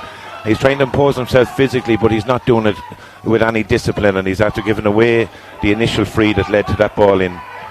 Yeah, and he's almost on that kick out as well, but slipped at a crucial time, and Tang turned it over again, and Shane Coughlin is the man, gives it back here as far as Conor Marlow, but I think there was a bit of a collision off the ball there, foul committed there, and the referee said that it was a third man tackle. I think it's really what he deemed to be, but it's going to be a free out, and free out for Moate, just back inside their own 45 metre line. Moate man on the ground, the ball is in the hands of Paul Gorman. Paul, remember, was being picked up all through that first half by Ronald Hanley, wear number 2 for Tang, and Ronald managed to come forward and get a point to his name, and it's Robbie Gorman is the centre half back, this man that was fouled there, but he's back on his feet, and the free is going to be taken now by Paul Gorman. Goes inside, but again dangerous ball dropping right at the feet of his teammate there, but Moate managed to get possession. Then a high tackle there by Shane Coughlin. You know, certainly I think he's going to be in trouble this time, because there's a couple of times he's been involved there, and again a little bit of a silly tackle there, Shane, and he's going to be in the book now, and he's got to be careful. Yeah, he has to be, Ray. He gave away the last 2 frees. Now, was a little over enthusiastic. I'm sure the message from the Tang management was, you know, let's try and suffocate this Moate team in the first 10 minutes, give them nothing to live for. And, you know, just over exuberance. He is after picking up a yellow card, but for a corner forward to have a yellow card is not the biggest nightmare. I think Shane Donoghue had picked up a yellow card in the first half, because that's his second yellow card, and he makes a lonely walk to the dugout. So Moate now, maybe a chance just to get themselves back into the game. Rory Cunningham has the ball, trying to take on about 4 Tangmen, but the Tangmen get the tackle in, get the dispossession, but the ball is fisted in. Attempted to fist over top, a great reach there by John Tumblety. John gives it back to Kieran Duncan, and Kieran swings out of a couple of tackles, but clears the ball aimlessly. But the ball is then picked up by Philip King. Philip to Gavin Murray, on to Robbie Ford. Robbie takes on his man, gets inside him, foul there to the referee, and the free committed. But to go back there to that second yellow card for Shane Coughlin, that could be a crucial moment in this game, Shane Donoghue. Now down to 14 men, and certainly they're going to have to increase the work rate if that's possible. It's crucial, and what's going to allow Moate to set up more like how they like to, with a free man on their half back line. I think Robbie Ford's after coming out. He's after running at the Tang backs. He's going to have to do that. He's not getting any change inside with the long ball, so he has to come and try and stamp himself onto this game. You know, Kieran Duncan is after coming out, swiped on the ball with his left foot to get it out of trouble, but John Tumblety intercepted what could have been a really great goal chance for Moate. Ball in over the top there, but there's a Tang man on the ground there. I think it's John Rock, it is indeed. But he's back on his feet, limping there, but he's getting back into his position, and Robbie Ford has the ball in his hand, ready to take this free. It's just outside the D, and an opportunity just for Robbie now to close the gap that little bit. 8 points to 3 the trail, and he takes the kick again, kicks it high, and the umpire signals that one has gone to the right and wide, and that's a bad miss for Moate. Every one of these opportunities need to be taken. We're just 4.5 minutes into the second half there, and again that was a great opportunity there, Shane, and if they're going to win an intermediate championship, you can't be missing frees like that. No, you can't, but he's a young man, Ray. It's his first time on this stage. He's been frustrated in the first half. He's a confidence type player, and that's going to knock his confidence a little bit further. Yeah, absolutely. You know, don't want to be critical of any player there, but you know, to get over the line, to get your team to win these county championships, you need these quality players to step to the mark on the big day. But the kick out this time is fired over the far side of the field, and is grabbed there by Dara Burke. Dara calls the mark, gets it, and takes the kick himself back to the goalkeeper, back on the 20-metre line, and Tang just building it nice and slowly. Now they come forward with it, have a man over here in space, that's Conor McKieran Tumblety, and he takes on his man, goes down the line, runs into a hefty tackle there, foul committed there on the Tang number 5, and he's back on his feet in a hurry, and he takes the free and gives it into John Rock. John in the middle of the field, little ball inside, but again just one of those passes doesn't go to hand, and Moate turned it over straight away, and Robbie Ford has it. First time today, he's been 1-on-1, and Kieran Duncan takes him on. Then, as he steadied himself to take the kick, the ball goes off his foot and out over the end line and wide there. And maybe Robbie just needed to just have a little bit more composure there, Shane, because I think he had thrown the dummy, and not sure whether Kieran Duncan had bought it or not, but certainly just needed to get himself into a scoring position and take the point there. Like you say, a confidence player whose confidence is probably a little bit low at the moment.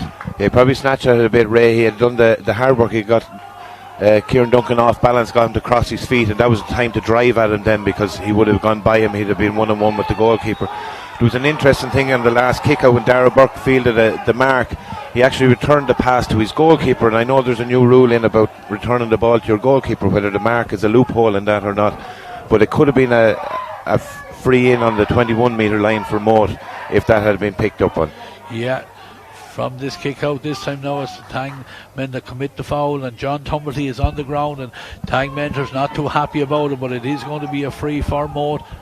This free is just halfway between the 45 and 65 metre line, and John Tumblety is on the ground, but I think that physio's out with him there, but certainly he's a man that, you know, he's been a stalwart out there in the middle. He's put in a huge shift already for his side in the middle of the field, but hopefully he'll be back and ready to go. But Moate anxious now to get this game moving again. Still trailing 8 points to 3. We're just 7 minutes into the second half. Paul Gorman is the man out there with the ball in his hand, is halfway between the 45 and 65 metre line.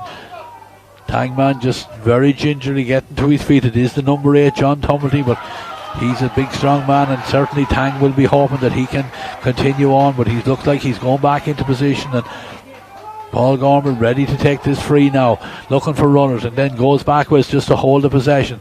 Coming forward is the centre half back, Robbie Gorman, gives it off to Paul Gorman. Again, Paul goes across the field, again being closed down, but gives it off then to Owen Donaldson. Owen, ball into space to Robbie Ford, trying to get Robbie into the play more. Robbie takes on his man, comes inside him, and he's fouled and brought to the ground.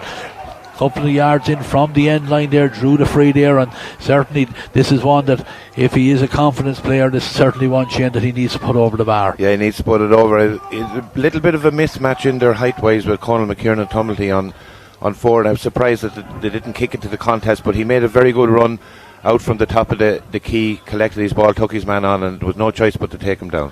Yes, and he's going to take this free now himself with the right foot, fires it high, and we wait for the umpire to make the signal. I think that signals that it is over the bar. Lovely score there for Robbie Ford. That's Robbie's third point. Has got 3 of the 4 points for his side today, and maybe that'll be the confidence booster he needs now to get him going for the rest of this half. Tang 8, Moate 4. Kick out coming again from Owen Coughlin. Owen is in no hurry. No breeze really to talk about, Paul or Shane. There was a breeze earlier on, but seems to have died for the start of this second half. The kick out, great kick out over on the far side of the field. A lot of bodies on the ground. The foul is committed, and referee signals it's going to be a free for Moate. Moate getting on top a little bit out in that third quarter. Lovely ball inside there, but not handled there by Ronan Conway, and the Tang men on the break every time they have it again. There's that man, Ronan Hanley. Ronan does very well, gives it into John Rock, and through the hands it goes here now, and Dara Burke is back in the half-back line. He does very well, and ball eventually is with Conor Marrow. Conor jersey tugged and foul committed, and he's up on his feet ready to take it and give it quickly on to Tommy Lennon. Tommy goes centre, has a spare man over on the far side of the field. That man is the number 7, Richard Laffin. Richard closed down, fisted pass, asking a lot of his teammate there, and the ball is intercepted there, and won't turn it over here now, and Owen Donaldson has it. He's inside the Tang 45 metre line. He has a look up, drops it in. It's a dangerous ball. Kieran Duncan trying to set himself under. Robbie Ford has the ball. He's on the ground. Referee not giving any decision. Ball is given back down with the referee says it was thrown back out there, and certainly we'll try and have a look at that in the replay again. But certainly a great catch in there by Robbie Ford there. Was he fouled? That's the question, but Sean Carroll, in fairness to him, hasn't been given those frees. He sees it as the player is trying to buy it there, and eventually Robbie Ford deemed to have thrown the ball back out to a teammate there, and Tang get away with that one, and they're building again. John Rock. John forward to Richard Laffin. Richard right foot of ball down the far side. This time it's intercepted because John Tumblety can't get to it. Moate men have the possession. 3-1. They outnumber the Tang men over on that far side. Eventually Conor Sheridan, he has it on the play. Conor gives the ball quickly. He's gone off the shoulder again. He's taken that return pass from Owen Donaldson. He's inside the 45 metre line. Gives it on here now to Ronan Conway. Ronan takes on his man. He's inside the 13 metre line. Comes back out. His arm surely held there. Yes, and the referee wrap around tackle there by the Tang man there, and the foul committed there, and a free in and a free for Moate. This time there's a sub coming in. Number 18 is coming in for the Moatman. That's Billy Berry. We'll see who's going off. Billy has the hamstring very heavily strapped there. We'll see who's going off, but we'll watch the play down inside here. Is this free? It's going to be for Owen Ronaldson. Yeah, it's Ronan Conway. The man has been replaced. I thought it was, but we'll watch as the Tang making the sub as well. We see Richard Laffin coming off. We'll see who's going on there in a second. Tommy Lennon also making his way up, but we'll watch as Owen Ronaldson takes the kick. We're right behind it here, but that one just touched off the outside of the upright, and the ball goes out over the end line and wide, and again another bad miss for the Moatmen. These frees alone, certainly 2 or 3 of them have been scoreable, and the gap could be an awful lot narrow, Shane. It could be, and I hope the Tang haven't tried to protect this lead that they had at half time, because they can't afford to if they invite Moate onto them. But I see Moate have changed their setup as well. They're pressing further up the pitch than they did in the first half. I see Niall Bannon having been introduced for Tang. He was very influential in the semi-final when he came on. You know, an old head at this stage, but still very athletic. He chipped in with a couple of scores in the semi-final, and Tang need to start moving this ball up the pitch, Ray. They've kind of sucked in and sat in on themselves, and they can't afford to do that. Yeah, drawing a lot of more pressure onto the Moate, getting on top on the kick-outs again the last couple of minutes, and this time the line ball over on the far side of the field is taken, and it's moved centrally here, and Moate are building again. Lovely ball, dinked inside. Coming across in front of his man to grab that ball there is Billy Berry. Billy, he's on the 13-metre line, taking on his man. He's very close to the end line. He fists it up. It's a dangerous ball. It's over the bar, I think it was. Robbie Ford, the man that finished it over the bar. Maybe a possibility of a square ball there. I think John Rock is having a word with the umpire about it there. But the umpire is signaling that the ball is over the bar, and we're back down to a 3-point game. Certainly, Robbie went for the point there. You could see he wasn't, but certainly it was an opportunity maybe Shane there to put a fist on that one and stick in the roof of the net. Yeah, it was a crowded area, I guess. He just decided to palm it over. Interesting, Billy Berry's first ball that he got on, he looked lively. He is strapped up on his hamstring, but Billy would have been known as an underage footballer, has been a very bright prospect. He went off the radar for a little while, and he's after bringing a bit of energy to this Moate front line since he's coming in the last couple of minutes, Ray. Yeah, and just to add to that, if short kick out goes wrong for the Tang men again, and the foul committed is right on the edge of the D, and Robbie Ford is the man that has the ball on the ground, has it in his hand here now, certainly on front of the goals, but it's on the D. But it's a great opportunity to punish Tang that little bit further. 3 points between the sides. Moate very much on the ascendancy here now is Robbie Ford. This is a crucial kick. Needs to get this one over the bar. He has a particular style of his own as he kicks, and he kicks the ball very high. The umpire looks up on it. The signal comes that it is over the bar. Certainly wasn't much in it. Robbie Ford, when he's kicking these free, Shane, kicks them very high there, and certainly tests the umpire. He did. He tested the umpire. He put a question in his mind, and from my angle, it was very doubtful. Umpire's right down there on the post. He called it, but like I said, we're looking at Tang here. They're struggling to get out past the halfway line for the last 6 or 7 minutes of play. They're coming into a water break now in the next couple of minutes, and I'm sure Mike Tumbley will try and rectify that, but Moate are in the ascendancy. They're winning the breaking ball. They're putting more pressure on. Yeah, and the shot comes in from that kick out again. That was won by Moate men as they came forward on the breaking ball, but that time ball swung across the front of the goals and out over Owen Coughlin's end line, and he'll be in no hurry to get it back, get it out into play this time, because his side need to settle down. Moate have certainly pushed up on these kick outs. We're heading towards the end of the third quarter. Owen Coughlin with the ball on the 20-metre line. Certainly the last 6 or 7 balls have been won by the Moate men, and ball kicked out this side of the field this time, again out over the side, and they're all putting pressure on Moate men, or on the Tang men. Robbie Gorman ready again to take this line ball, goes inside, big hit inside there. Both players going for the ball there, but it's the Tang men that have it there. That's Ronald Hanley. Ronald did very well, gets it now over to Martin Rock, and Kieran Duncan is on the ball. Kieran spins out of a couple of tackles, gives the ball on there to Niall Bannon. Niall holds the possession, gives the ball back there to John Rock. There is a Tang man on the ground. Referee is saying that because of the injury he's just going to hold the play up.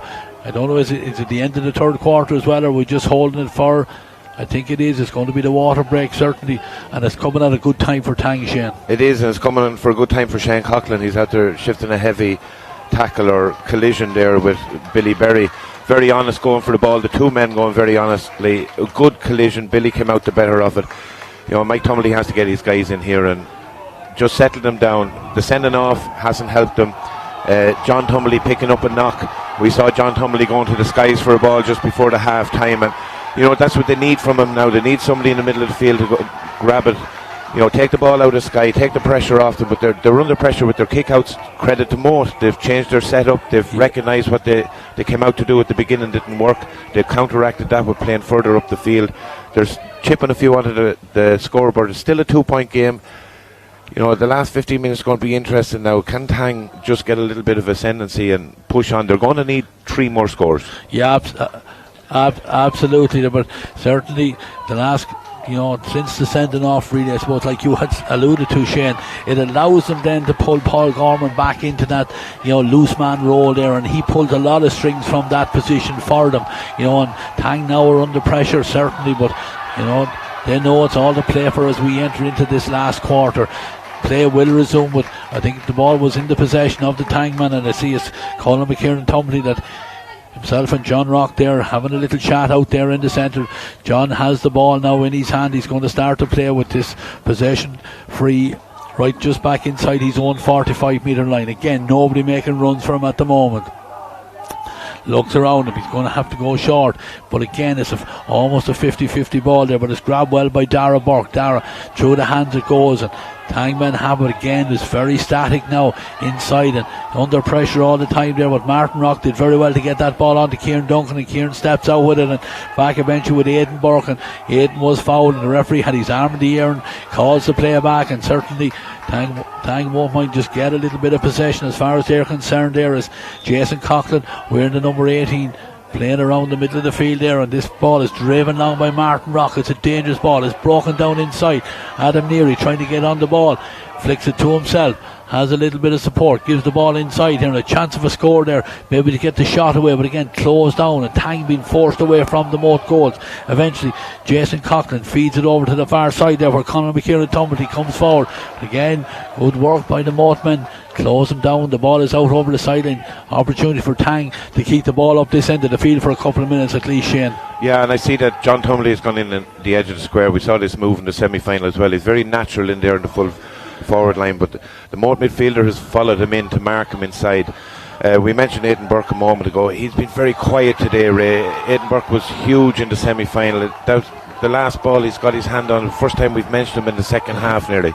Yeah, and Tang carried that ball into a lot of traffic there, and Moatman throw themselves on the ground there, but again great interception there by Niall Bannon there for his side, and the ball is with Adam Neary. Adam backs himself with the left foot, takes the shot, it's off the upright. Who's allowed to the break? It is Robert Gorman, the Moate centre half back. He did very well there because John Tumblety was sniffing around for that breaking ball there, and eventually Moate get the ball out to Gavin Murray and fisted ball inside, and Moate trying to build there. That's Paul Sheridan. Paul comes forward with the left foot, drills in, looking for Robbie Ford. Robbie gets two hands on the ball. He has it in front of Kieran Duncan. Comes back out, fists the ball inside. And good work by the Moatman. Billy Berry in a little bit of space. Billy has the shot. It's a high one. It's curling across in front of the goals. It's grabbed inside there by the Moatman. They have the possession. An opportunity here. The shot comes in. It's in the back of the net. Fired in the back of the net there by Paul Sheridan, the sub that was introduced at half time. That was a hopeful kick in from Billy Berry, but the Moate backs, the Moate forwards, they kept their eye on the ball, kept it in play, and the ball fired in the back of the net. And after a long spell, Moate take the lead for the first time. 1 goal and 6 points for Moate. 8 points for Tang. The kick out is over the far side of the field, and Gavin Murray does very well to get his two hands on it. The ball is out over the sideline. Shane, a cruel blow for the Tang men. A cruel blow, but it was that long direct ball into Robert Ford. He got the better of Kieran Duncan, gave it to Billy Berry. Billy's not afraid to take his chance. He kicked it. It probably went across the goal, and then for Paul Sheridan, he stitched it, Ray, when it did drop in his hands. I thought the Tang goalie Owen Coughlin could have stayed on his line a little bit longer. He came out under that high ball and left himself stranded. It wasn't as difficult a finish for Paul Sheridan once the goalie was off his line like that. Yeah, but from the resulting kick out, then punished again on the short kick out by the Moate men, who closed it right down, and this time they go short with it, and Robbie Ford is trying to combine over there on the far side with Owen Dance, but between the two of them they make a mess of it because Tang have turned it over and very close to the end line. Kieran Duncan is fouled there, right back in on his own end line, and the free is taken by Kieran, and he goes back to the goalkeeper Owen Coughlin. Through the hands it goes here, and Dara Burke is in a little bit of space here, being asked just to move forward, but the ball is eventually fisted on by John Rock, and John Tumblety gets on possession for the first time in a while. Owen Dalton trying to close him down. John takes on another Moate back there. That's Jonathan Rooney, but he comes inside. Adam Neary gives the ball inside, but again doesn't go to hand, but it finds Martin Rock. Martin over on the far side takes the shot, and that's a great response there from the Tang man. Martin Rock with a lovely score. Sides are level. Great score there when the Tang needed a score badly. It is, and it was actually a misplaced pass that ended up in Martin Rock's hand, and Martin is very, very accurate.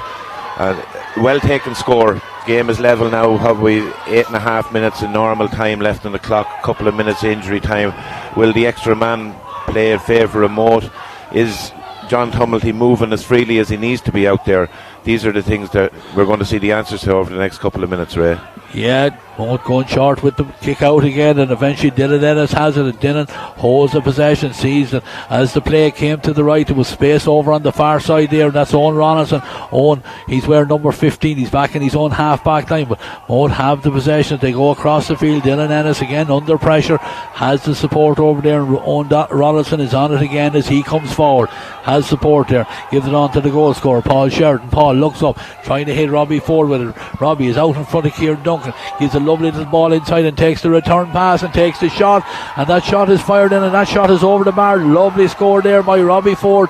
Certainly since the sending off, he seems to have upped his game. That's a great score from the number 14. Yeah, a good response. He missed a couple of frees and a couple of efforts early in the second half. We were on about him being a confidence player, but since he got his short free, anything that's coming, but it was a super exchange of very quick hand passes that gave it back to Robbie in the bit of space and just tap it over the bar.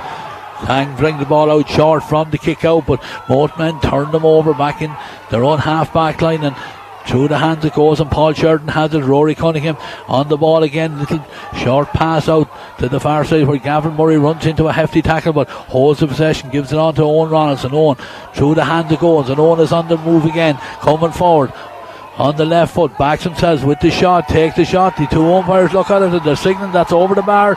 Another score for the Moate men, and certainly with the space opened up as Moate seem to have found a lease of life and now gone 2 points into the lead. There's a sub coming on here for Tang down below us. It's the number 19 Robert English again, came on in the semi-final, but again leg very heavily bandaged, but he certainly will add something to it. We'll see as a John Tumilty, the man that's coming off here down below us. It's Aidan Burke that's coming off. We've mentioned he seems to be walking a bit gingerly. Yeah. No, Robert English is a soldier. He'll out there, he'll drive them on. I noticed since the water break that Tang are trying to put that squeeze on up the pitch a little bit further. They had retreated into their shell rates after costing them. Now they're coming from 2 points behind. How are they going to respond? Ball is kicked in long as Route 1 looking for John Tumilty, but both men get the bodies around him and they're able to break it away from him, and they have the spare man back sitting in there. That's Rory Cunningham. This time Rory through the hands it goes to Conor Sheridan, and on then to Jonathan Rooney, and it's over the far side of the field to Gavin Murray. Gavin with a Tang man almost on his back as he took that ball, but he was fouled, and it's going to be a free for the Moate number 5 over there on the far side of the field. And you know, we into the last 6 minutes of this intermediate football final, you know, and Moate have themselves in front. It's a tight margin. Anything can happen here still, but certainly the sending off has been a major factor in this game. It has, Ray, and I still think tactically the Tang retreated into themselves as well. They were doing that before the sending off. It didn't help them. I think Moate changed their structure. They decided that we're going to have a go at this and played further up the field, but certainly the extra man is helping Moate. They're able to get that extra pass on the overlap and then find the shooter in a better position. Yeah, and they're 4 inside line now. Even just seem to have a little bit more space. 4 forwards and 4 backs. There's a lot of space in there, and you know, Robbie Ford, he's the leading point of that attack for them, and certainly has really come into the game in the last 10 minutes, and you know, has kicked over some fine points, 6 points to his name. You know, they've only scored 1-8, he's got 6 of them, so he's been marshalled there by Kieran Duncan, but he's a quality forward, and certainly his contribution has been immense today for them. But Gavin Murray is over there, he's back onto his feet and ready to get the play resumed again, and this free is going to be back inside the Moate 65 metre line. Again, they won't want to lose Gavin Murray. He's been charging forward all day, and certainly we look at it as a little bit of stuff going on off the ball over on the far side, but referee just signals there. I think that there was a collision between 2 players, but I don't think there was anything intentional on it. And the referee, I think, just making sure that the free is taken from the right position again. But Moate, they won't mind. The clock is in their favour and they go short with it, holding the possession over there on the far side of the field. They're just outside the Tang 65. Referee, I think for the 3rd time, is going to get the free taken. Yeah, and it might be a little bit of gamesmanship. I know Sean Carroll did try and address that little collision off the ball, but I noticed in the semi-final Moate managed their lead very well. I'd say they're 2 points up at this stage. They're not going to fear playing the ball laterally, setting it up and waiting for the pass. They did manage their lead very well in the semi-final, and they have the extra man. They're targeting Ford again inside, and Kieran Duncan did well to shrug him off the first time, but Ford's after catching him again. Yeah, he has this ball, and a nice ball inside here. Moate coming forward again. Man goes to ground, but the free not given. It's Rory Cunningham that has the ball. He's been closed down by Kieran Duncan, very close to the end line, but did well to keep it in play. And there is a free. The advantage was being played there, and another opportunity for Moate to get this shot in, get the ball over the bar. Certainly, every score at this stage is crucial. Shane, there's 2 between the sides, and if this goes up to 3, getting into a stage of the game where Tang are going to have to try and manufacture a goal for themselves, and they're not really winning enough possession in the right areas that you can see that coming. No, it's difficult to see where it might come from. They have tried to move John Tumblety inside. Robert English has come into the middle. It's all a case of getting the ball up there, but remember they had the ball up there and they had it in the first half. I don't like picking lads out, but Adam Neary had a glorious chance. We did mention it at the time. Will it come back and bite them?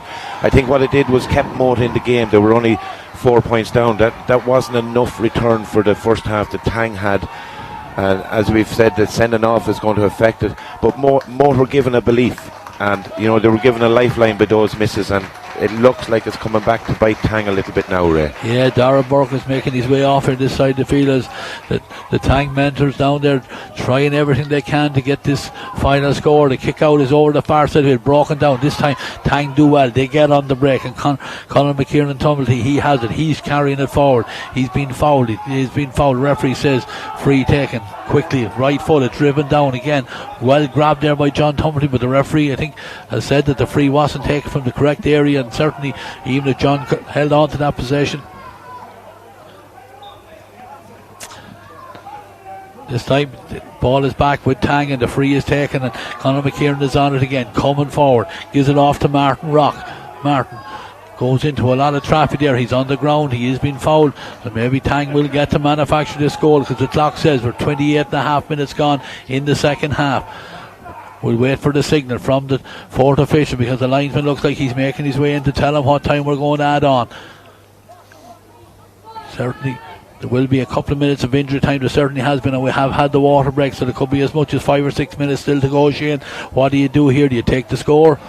Well, I think you can put in a little dangerous ball around the box. Anything can happen with a dropping ball in here. Adam Neary is the man with the ball in his hand. We'll see what he's going to do with it. He kicks it high, he goes for the score and fires it in and fires it over the bar, and a valuable score for his side. They haven't scored for a while, so that just brings it back to 2 again. Clock said 29 minutes and 15 seconds gone. There's 4 minutes of additional time on the board here as Richie Price has the ball on the 20-metre line, and certainly we're in a stage where the next score is going to be crucial. Kicked out by Richie Price, goes central, up go the hands, broken down. Who's on the break? Couple of men on the ground, but it's the Tang man that eventually picks up the ball. Again, good work there by Martin Rock, but Martin was fouled and throws the ball back to John. John ready to take the free, takes it quickly, gives it over to Conor McKiernan. Conor spins inside, coming forward, tackled hard, foul to the referee by Gavin Murray. Ball taken quickly, driven inside, shovel pass away there by the Tang men. They have the possession, they're holding the possession, give it back as far as Martin Rock. Martin takes the shot, and that was a bit of a wasteful shot there from Martin Rock, because certainly there was an opportunity to score there, and certainly needed to work that around. There is enough time, Paul, if they're good enough, there is time to get them back into this game. There probably is, Ray. I think it was a little bit of a snapshot. Niall Bannon had done well to offload it to Martin Rock. Martin, like we said, is very accurate. He just didn't have the space for it. But see, Robert English in the middle of the field after winning the last 2 kickouts, and that's what he can do for Tang. He's a big loss carrying an injury for them. They need him there in the middle of the field. But here's another opportunity. Another opportunity here now. John Rock charging forward as he has all day from the centre half back position, and foul committed on him, and certainly with 4 minutes of injury time being called, certainly there's no reason why the Tangmen wouldn't take the score here and bring it back down to the narrowest margin. Remember, 1 goal and 9 points, that's 12 for Moate All Whites. Tang are 10 points, and this free is going to be taken by Niall Bannon. He's the man that has the ball in his hand, is he? Yes, he is. He's thrown on the ground. I think there's a cramp, I think, is for one of the Moatmen, so just slows the thing down again. Is Niall going to take this free himself? Certainly is there. It's certainly within score range. Thought Adam Neary might have taken it, but it's not. It's the experienced number 20 Niall Bannon that's going to take this, and certainly an important kick for Tang. coming forward with the right foot. Fires it in and fires it over the bar is the signal there. Lovely score there by the Tang number 20. Backed himself there, used all experience, fired that one over the bar, and it's a 1 point game. Shane, we're 1 minute and 40 seconds over the allocated time. We are. The next kick out is crucial. You know, Tang deserves something out of this game. Niall Bannon showed real coolness there to step up and take that free. He only came on as a sub in the second half, but a world of experience, and he backed himself. Tang are trying to press Moate into the corner here like they did in the first half, really press them up the pitch and make the mistake, the guys who are less so ball handlers, and put them under pressure. Now it's in Gorman's hands. Gorman is playing that role again in front of the number 6. Yeah, and Philip King is the number 4 coming forward, gives a beautiful ball down there. Good possession won there by the Moate men to have a spare man inside. Are they able to get it in quickly enough to him? They're content to hold the possession there. The ball is with Jonathan Rooney, and Jonathan gives it inside there, but eventually the ball is given out here to Gavin Murray. Gavin in a little bit of space, closed down, just holds it back, slows the game down, gives it back to Robert Gorman. Robert, the whole half back line have handled the ball in this move, and the ball is central and is into the hands there of Owen Dalton. Owen holds the possession, he gives it back on there to Owen Rollinson. Owen coming forward, lovely ball inside for Robbie Ford, is out in front of his man again, comes inside, makes a little bit of an angle, backs himself, takes the kick. It's very high there, but the umpire this time has signalled that one is pulled to the left of the post and wide, and certainly this time Owen Coughlin is in a hurry to get it out to the 20 metre line. There's players dropping with cramps all over the place. That just tells us the effort that all these players have put into winning this 2020 Intermediate Championship. But Owen Coughlin, he's on the 20 metre line, he's ready with the kick out. 1 point between the sides. 1 goal and 9 points for the Moate All Whites. That's 12. 11 points for Tang. The ball on the 20 metre line. The referee is happy that the Tang man is back on his feet again, and Owen gets the signal to come forward, rifles it out with the right foot. High ball broken down inside. Who's on the breaking ball? It's a Moate man that has it. Referee signals, I think, first of all that it was going to be a free for Tang, but then seen that it was the Moate man that had the possession there. I think that's the centre half back, Robbie Gorman, the man that got that possession, a crucial possession there, and the free taken quickly, and it's worked over there through the hands. Again, slowing it right down. Owen Ronaldson. Owen comes inside, gives the ball back in. The Gorman brothers combine out there, and the ball is coming across this side of the field, and man in space here is Jonathan Rooney. Jonathan picks up the ball, looks ahead of him, can't see anything, only red maroon jerseys, holds the possession, works it inside, gives it to Rory Cunningham. Rory gives the pass off, and it's Moatman coming forward. That's the goal scorer. Paul Sheridan looks up and sees it inside. Billy Berry is in loads of space, and he backs himself and taps it over the bar.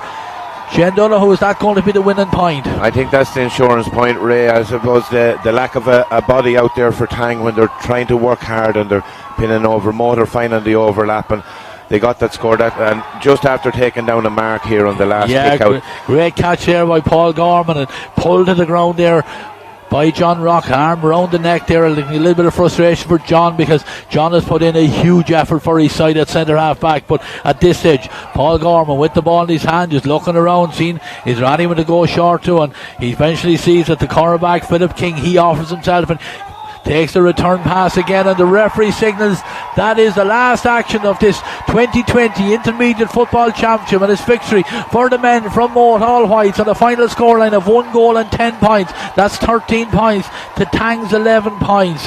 Great win for the Moate men. They'll be delighted on this particular day that's in it, that they are going to be playing senior football in 2021.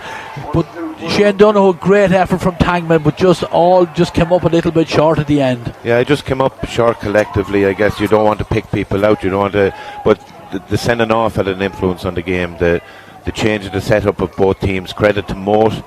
You know, they didn't hang their heads. They were very, very poor in the first half. We knew there was more in them.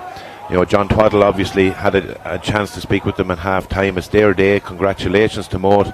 Senior football for them in 2021. I'm sure they very much look forward to that prospect and try and consolidate their status there. As we mentioned earlier, the club is doing fantastic work at underage. They're in all the underage divisional finals over the weekend and next weekend. You know, credit to both teams. A very entertaining game of football. Some real quality in it. You know, it was a battle around the middle of the field, and you know, whoever won that battle was going to win the game. And I think on the balance of things, of the whole game, Moate came out on top there. Yeah. We had Robbie Ford step up to to be counted. When he was really needed, he stepped up to be counted. I think he finished with 6 points for himself. So congratulations to Moate, commiserations to Tang. They'll live to fight another day. They're well tutored under Mike Tumulty, and they will come back and they'll give it another run. Absolutely, Shane. But we're going to take a break from proceedings here as we go down to the pitch side and get a couple of interviews after this game. But first of all, we're going to have a word from some local adverts first. TEG, proud sponsors of TEG Cusick Park, serving aviation, biopharmaceuticals and medical industries across the globe. TEG has been to the fore in the fight against COVID-19 with our customers and partners. A local business employing local people. Visit teg.com/careers to learn more. Wishing all our GAA patrons a safe passage through the championship.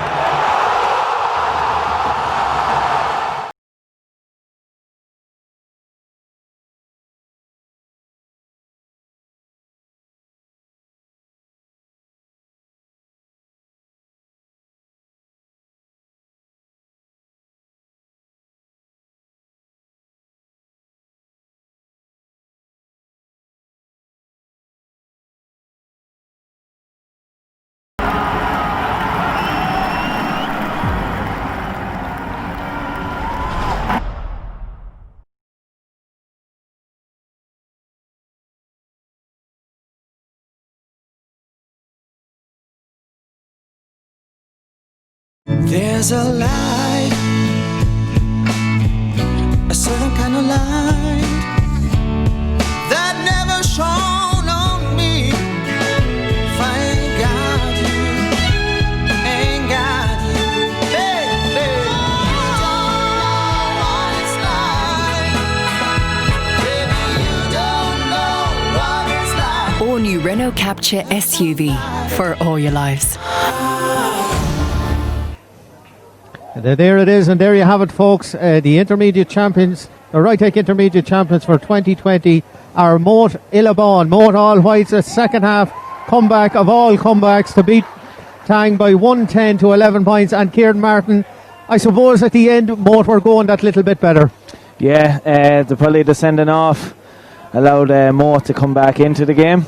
But in fairness, they missed their opportunities. They were going to have their purple patch. They had a few bad wides in that time, but in fairness, they kept grinding, and when they got the goal and a couple of points ahead, you couldn't see it going any other way. Now Tang did have that small bit of a fight back towards the end, but you could see Billy Berry came up and just slammed, tipped it over the bar, and that was the...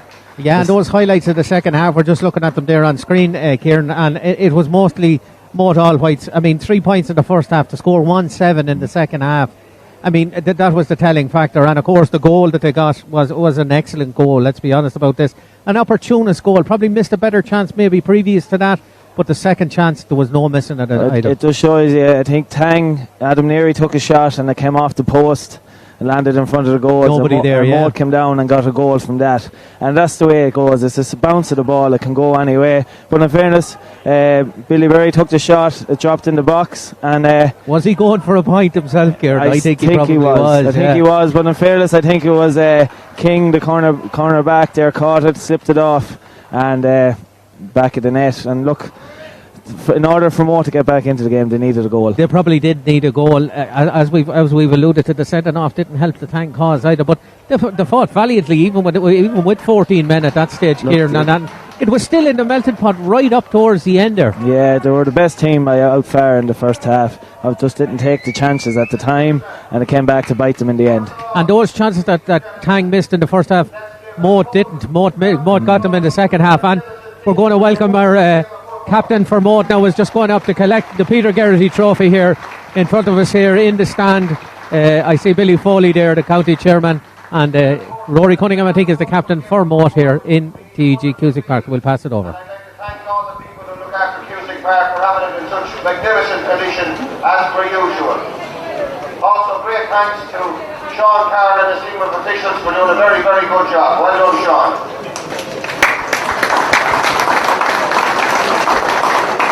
We'd like to thank our sponsors of the Intermediate Football Championship, Rytech, for their generosity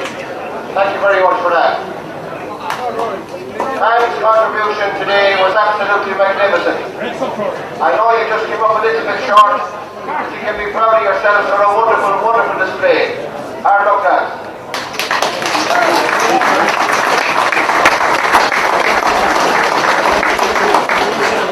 For today belongs to Moate. A wonderful second half display in a great game of football. And after a long spell out of senior football, you can look forward to having a great run in next year's championship. And even more so with your minor team in tomorrow's final. So you have a very, very good future ahead for Moate football. So without further ado, I'd like to present the cup, the Intermediate Championship Cup, the Peter Geraghty Cup, the Moate captain, Rory Cunning.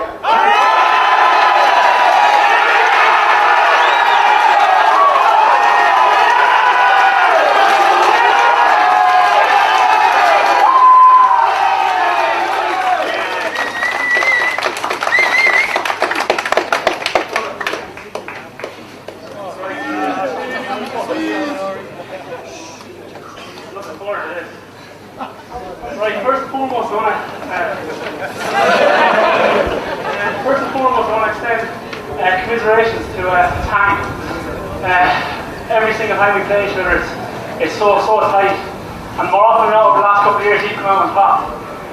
Fortunately enough for us, it happened for us today. But you've been knocking up around the semi-finals, quarter-finals, and final now, so he's just coming. So look, go again next year.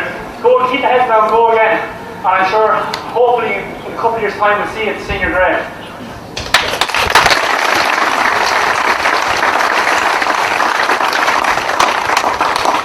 Secondly, I want to thank the County Board at Cusack Park for running a good championship, especially considering the circumstances this year. I think everyone will agree it was well run, considering that run off the football and hurling together. So thanks to everyone up here for everything they do throughout every year. Really.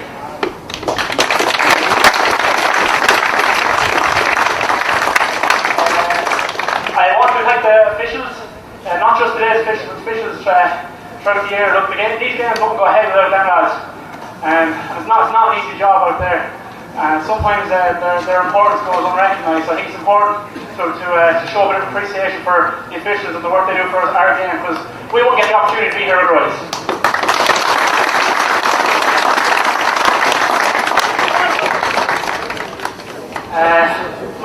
Massive appreciation has to go to the most faithful, who this year I know has been a weird year. Weird for us as players as well, not having even stands for a couple of games. Weird again today, not having the full amount of you're usually here. Whether that be like a wet, windy Sunday morning up in Moate Farm in the middle of January, or a fabulous day like this today, you're always there, always giving us full support. And it doesn't go unnoticed. On behalf of players, it really doesn't go unnoticed. We're well aware of all the eyes on the TVs and the laptop screens throughout this year as well. And it's great to have a few of you here today. And I'm sure we'll show our appreciation to you over the next week or so.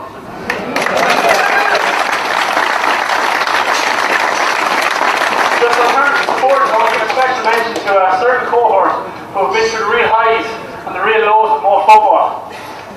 From being a top dog as senior, going all the way down to the bottom, I'm sure that can't have been easy. We're fortunate enough as players that a lot of us we've grown up winning. Winning is something that's bred into us. So losing when it comes to the big days doesn't come all that often, fortunately. But I know there's a lot of you out there who had some tough days with the All Whites. But this one's for you because we're back. We're back today.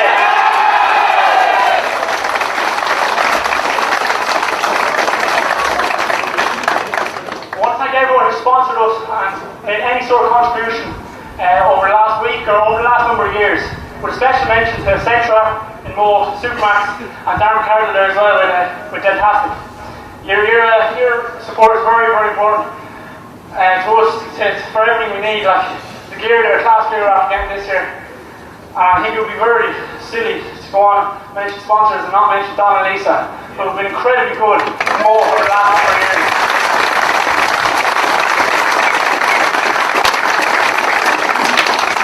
I've never been too much of an ask for Don and Lisa. I remember after the semi-final we were down to 6 footballs.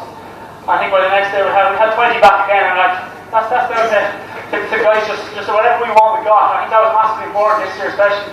We got to concentrate on football and everything was laid on for us. So thanks to everyone who contributed to Moate football, and your continued support is very much thankful as well.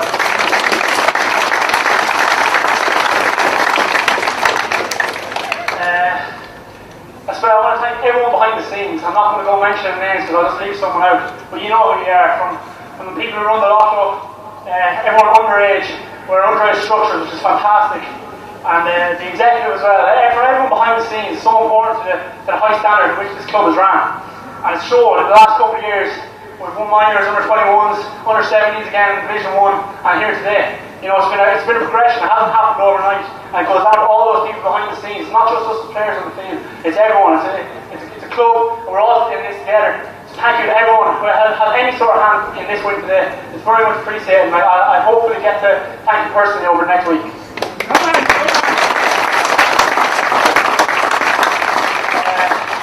I want to thank the boys down there in white. I wish you were up here beside me. But look, we've grown up together. The majority of us, a few granddads there have come in over last year and had a valuable experience. Like Ronnie there, and Richie, and Ronan, and Johnny, which is so important, you know, giving us that level head. But I think we really showed there today when the chips were down, we never let the both things, never let it slip away. And that's really down to the boys who come in. So thanks to every single one of you down there. It's been a brilliant journey, and I hope it continues.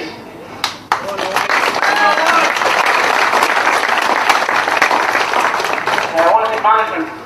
I'm not just talking about the four lads here today. It's everyone from underage and the journey of adult football as well. You know, there's loads of you there from when I started out there, Sean Greville, Paul, Jerry, Maxie, Ambrose, Mick Hearn, Haley, everyone had a hand come through the adult ranks. It built us up for us today. As well as that the underage system, which can't go unrecognised. Like, there's lads there who put their hands on football over the last 15 years. And this is what it's come down to. We've reaped rewards here today. So anyone who's had any hand in getting to this point with this crop of players, group of players, thank you very, very much.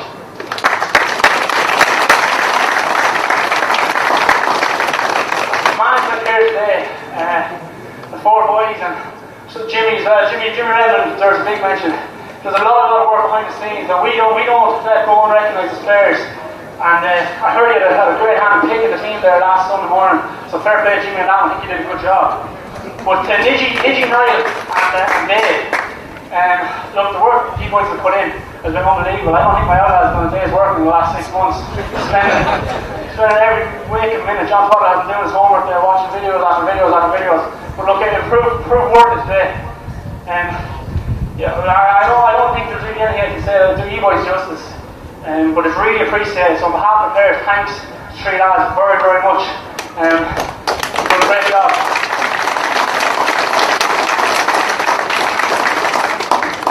And in my eyes, probably the most important person here, John Potter. I'm not sure if you recognise the work this man's put into Moate football, but he's absolutely obsessed. The dedication he's put into it is unbelievable. I'm very, very sure I would not be standing here today without that man. He deserves a massive, massive round of applause for the work he's done.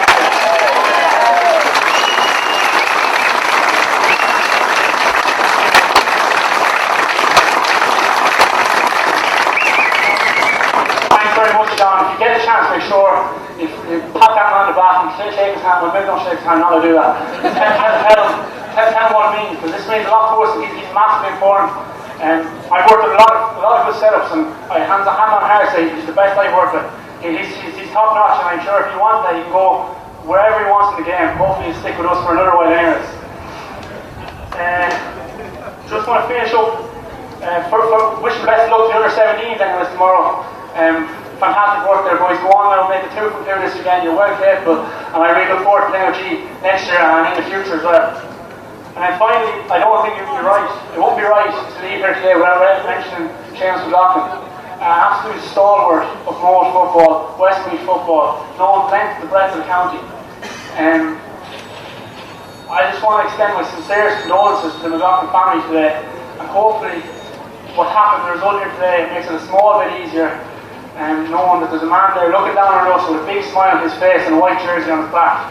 So this one's for Seamus today. I'm going to leave it at that.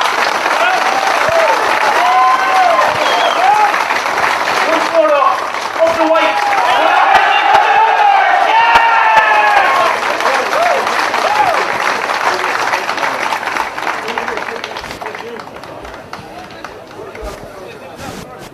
Yeah, a lovely speech there by Rory Cunningham.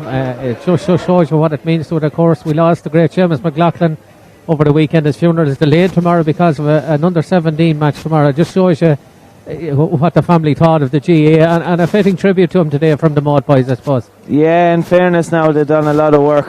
He'd done a lot of work over the years, and he was always there. I know from even experience with him myself, if any county game, if you were stuck and you needed a lift, he was the one lad there to bring you. So, look, I think Moate now gave it everything for him today, and it paid off. Yeah, and look at the celebrations speak for themselves, Kieran. They've been too long in the doldrums, I suppose, Moate. A huge powerhouse. Amazingly, this is their first intermediate final ever to win. Yeah, and look, they probably are the team to be going up senior at the moment. They're in the minor final tomorrow. They're in an under-13 final as well. So they have the players coming through over the next few years. So if they can stay up senior for 2 or 3 years, bring them players coming in from the minor and develop them for senior football, they'll be forced to reckon with in a couple of years' time. Absolutely. We have some of those Moate winning management team here. John Twaddle is there, along with Ray Gavin is just about to interview him there. A couple of the mentors. So we'll transfer you over to Ray. Ray is just having a little word with the boys there. Here now by three, the triumvirate. In fact, it's now a quartet of the management of the Moate team. But first of all, we'll go to the manager, John Twaddle. John, great win from the end, but certainly hard work. Massive. Like maybe we didn't show up in the first half. The second half, they definitely showed up. There was huge character showed to those lads. We never had any doubt about the character that they had. Did very well through the second half there, and I suppose, look, it has to be said, the sending off probably had a big fact in the play. No doubt about it. It affected the game, but you still have to go out and win it. You know, we were 3 or 4 points behind at that stage. The 2 lads who come in for us as well, Paul Sheridan, Billy Berry, massive contribution to the game when they come in. Certainly Paul here today. No doubt about it. Like, Paul played really well in the last game and he wasn't selected today. Some fellas dropped their heads and they don't perform when you do want them to perform, if you have to bring them in. No doubt about it, Paul performed when he was brought in and he was the match winner for us there today. You wise men, yeah. They are the wise men. I'm the face, they're the wise men. Well done. See you later on. Niall Cunningham here, first of all. I know you've been chairman of the club for a number of years, and certainly this is the culmination of a lot of hard work by the club down through the years. Oh, look at it, Ray. Absolutely. You know, that was just going through my mind there in the last couple of minutes. See you know, this is not something that happened overnight. We've been 15 years of this. Like, we had to start, as everybody knows, at the very bottom, and do whatever was necessary to start an underage structure in Moate again. And you know, obviously we won a couple of minors, and we were wondering would the boys ever come through, but there wasn't a whole lot ahead of them. But we managed to get a few lads in there, and you know, a bit of experience came in there this year as well. And the boys got a year older. And look, this is brilliant for lads who have put so much work into Moate underage, and that's really where my thoughts were in the last couple of minutes of that game when it looked like we were going to do it. You know, that's where I went back to, because you know, there's so many names I could give you there who had such an input into these fellas over the year to make them the players they are. You know, this isn't just a bunch that happened overnight. You know, we worked so hard with these lads. You know, it's a great reward. David, certainly the young lads stood up to the mark here today. You know, certainly Robbie Ford at full forward, certainly led by example, had a great hour out there. Yeah, Robbie's got that in him, in fairness. He's a scorer. He's a natural scorer, a natural footballer. And to be fair, he's not the only one. The other guy will score. John Corbally didn't have a scoring day today. He's well capable of scoring. Paul Sheridan came on, scored. Owen Ronaldson, like myself, a blow-in. Came into this club, got part of it. That group of lads there, you can't help but be part of it. And Robbie's part of that. You know, he's a key man, key Moate man. He's not the only one, you know. We have another proud Moate man over here on the far side, Waitmers. We'll bring you in. Come on over here, Nigel. You know, it's a proud day for you as a Moate man. You know, I know you've been involved very much in the club down through the years. Had a big hand in this team as well. You must be delighted here this evening. Yeah, I'm very proud of work all year. Since we went back after this COVID, the boys knuckled down, trained hard to give everything. A cup home, so we're very proud of them, and well done, Jimmy. You'll be very proud of them, and we're just happy now.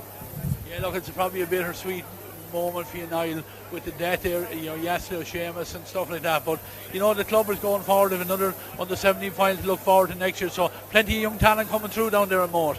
Yeah, look at it. Once again, we just seem to be turning it over. I think John made the point during the week that he comes down there, he sees what's going on, he knows what we have in place there, and there's no sign of it in the shorty. But you're right to mention Seamus McLaughlin, a massive figure, not just in our club, Alan Turf, and the turf that he loved up here in Mullingar as well. So this is a huge, bittersweet moment, I suppose, tinged with a little bit of sadness. But we kind of knew when we spoke to the lads last night, and we said, Seamus McLaughlin would be haunting us around Cusick Park today for any mistakes were made, and I have no doubt he was. But listen, Ray, can I just before I say, it would be wrong for us. Maybe the lads have commented it already. This man here has been just unbelievable for our club. And I know the boys will agree with that, and the players will agree with that. Extraordinary coach, extraordinary work, incredible dedication, and we were so lucky to find this fella. And the trick now is going to be to hang on to him. Very good. Now, look, we'll finish up on that note. Congratulations to the 4E. Well done, and go and enjoy the celebrations. Yeah, just a few words there from the management team of Moate. Very, very happy men tonight, of course, Kieran. Yeah. County title is a county title, no matter when you get it or what grade you get it. Yeah, and look, that's it. And especially these times, a lot of people thinking there's a lot more things to be worrying about out there. But look, they'll have the medal in their back pocket, no matter what kind of year it is. It's still a medal. Yeah, and it's nice to see Moate back at senior level. As I said previously, I grew up here close to Cusick Park, and I remember the great teams of Moate long ago.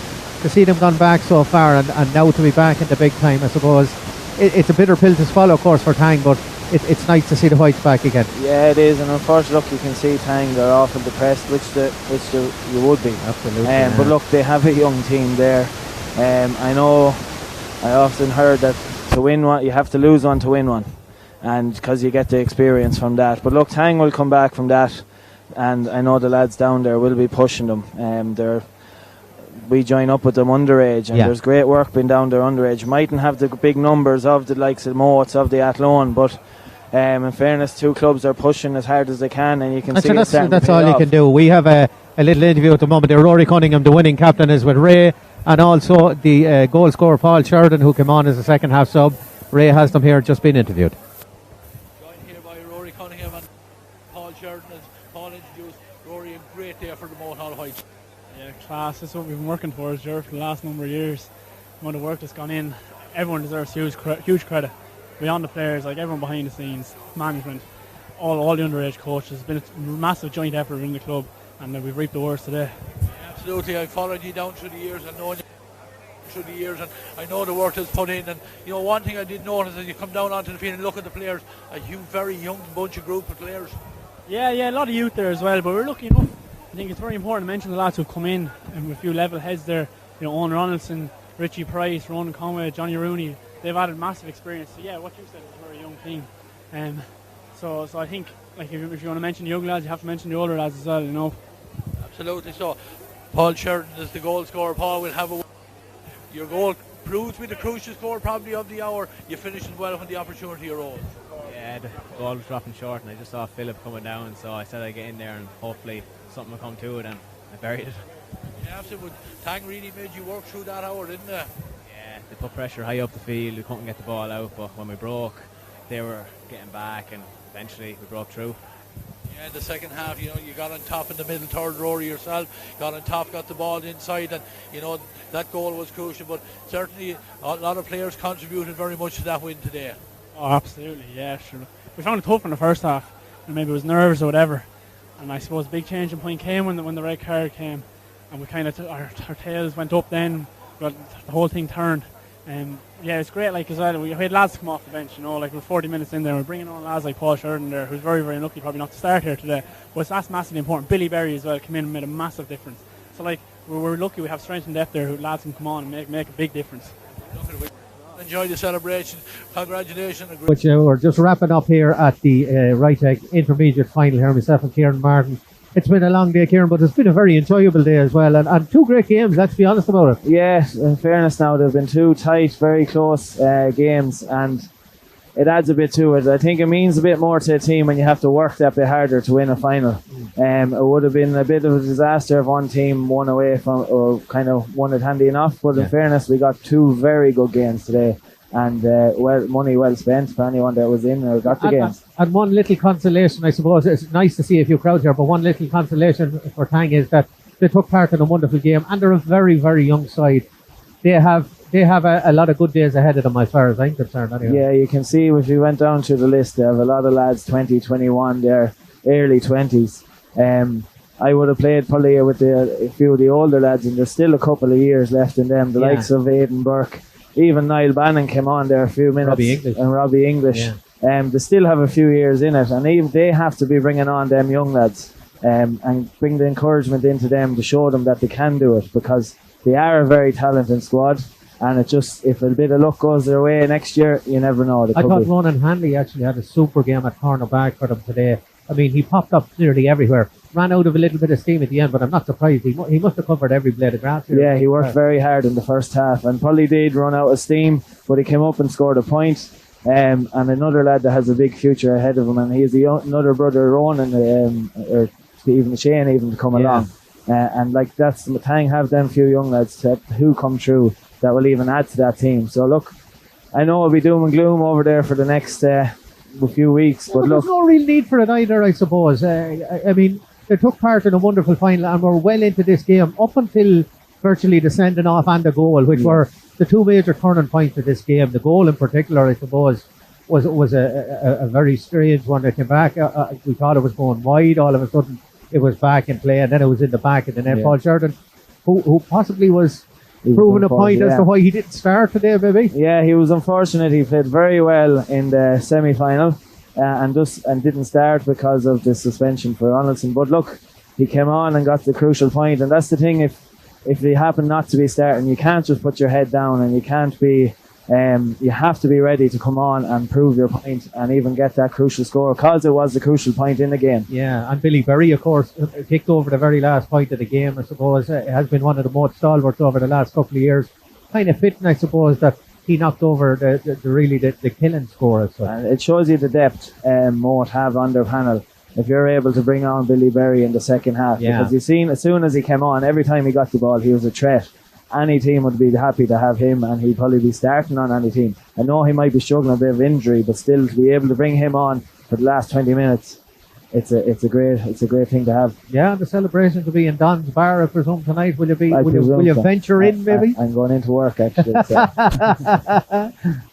You might go for one. No. Back very professional. We're back in training now. Yeah. So if Jack Cooney is watching this, he's not going in. Okay, Jack, he's not going in. He's working tonight. He says he's not going in. But Kieran, it's been a very enjoyable day. Of course, Summerclear back in the intermediate ranks after a great win today.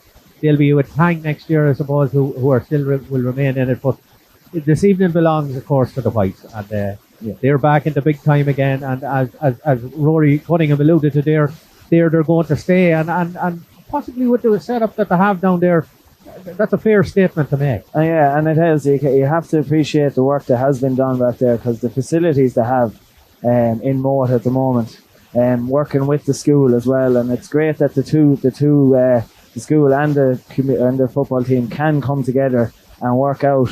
You'll see a lot of times in different parts of the country that it doesn't work out, and they won't help each other, but it shows you when everyone pulls together what it can do.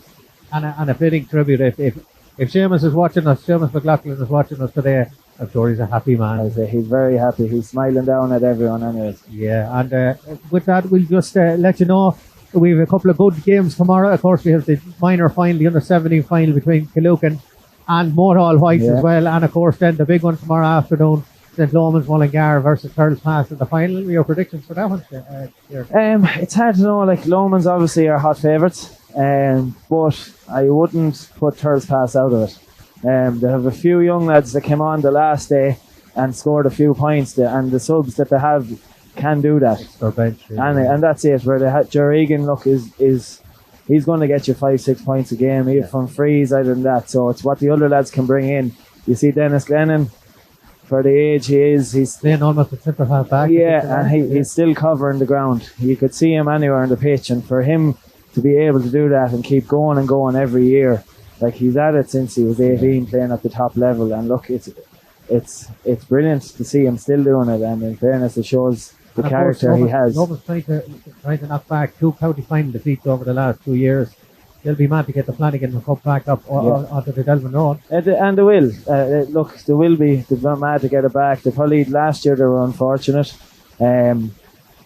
Gary Castle. Unfortunate the year before. No, but look, you see Gary Castle. Speaking it from my Shamrock side, yeah, well, you have to look after your own. It was a great game and 2 great games we've given us, and we're hoping for the same tomorrow. Yeah, look, once we get a good game, that's what all the neutrals want. Absolutely, and with that, it's been an absolutely incredibly enjoyable afternoon here in TEG Cusick Park.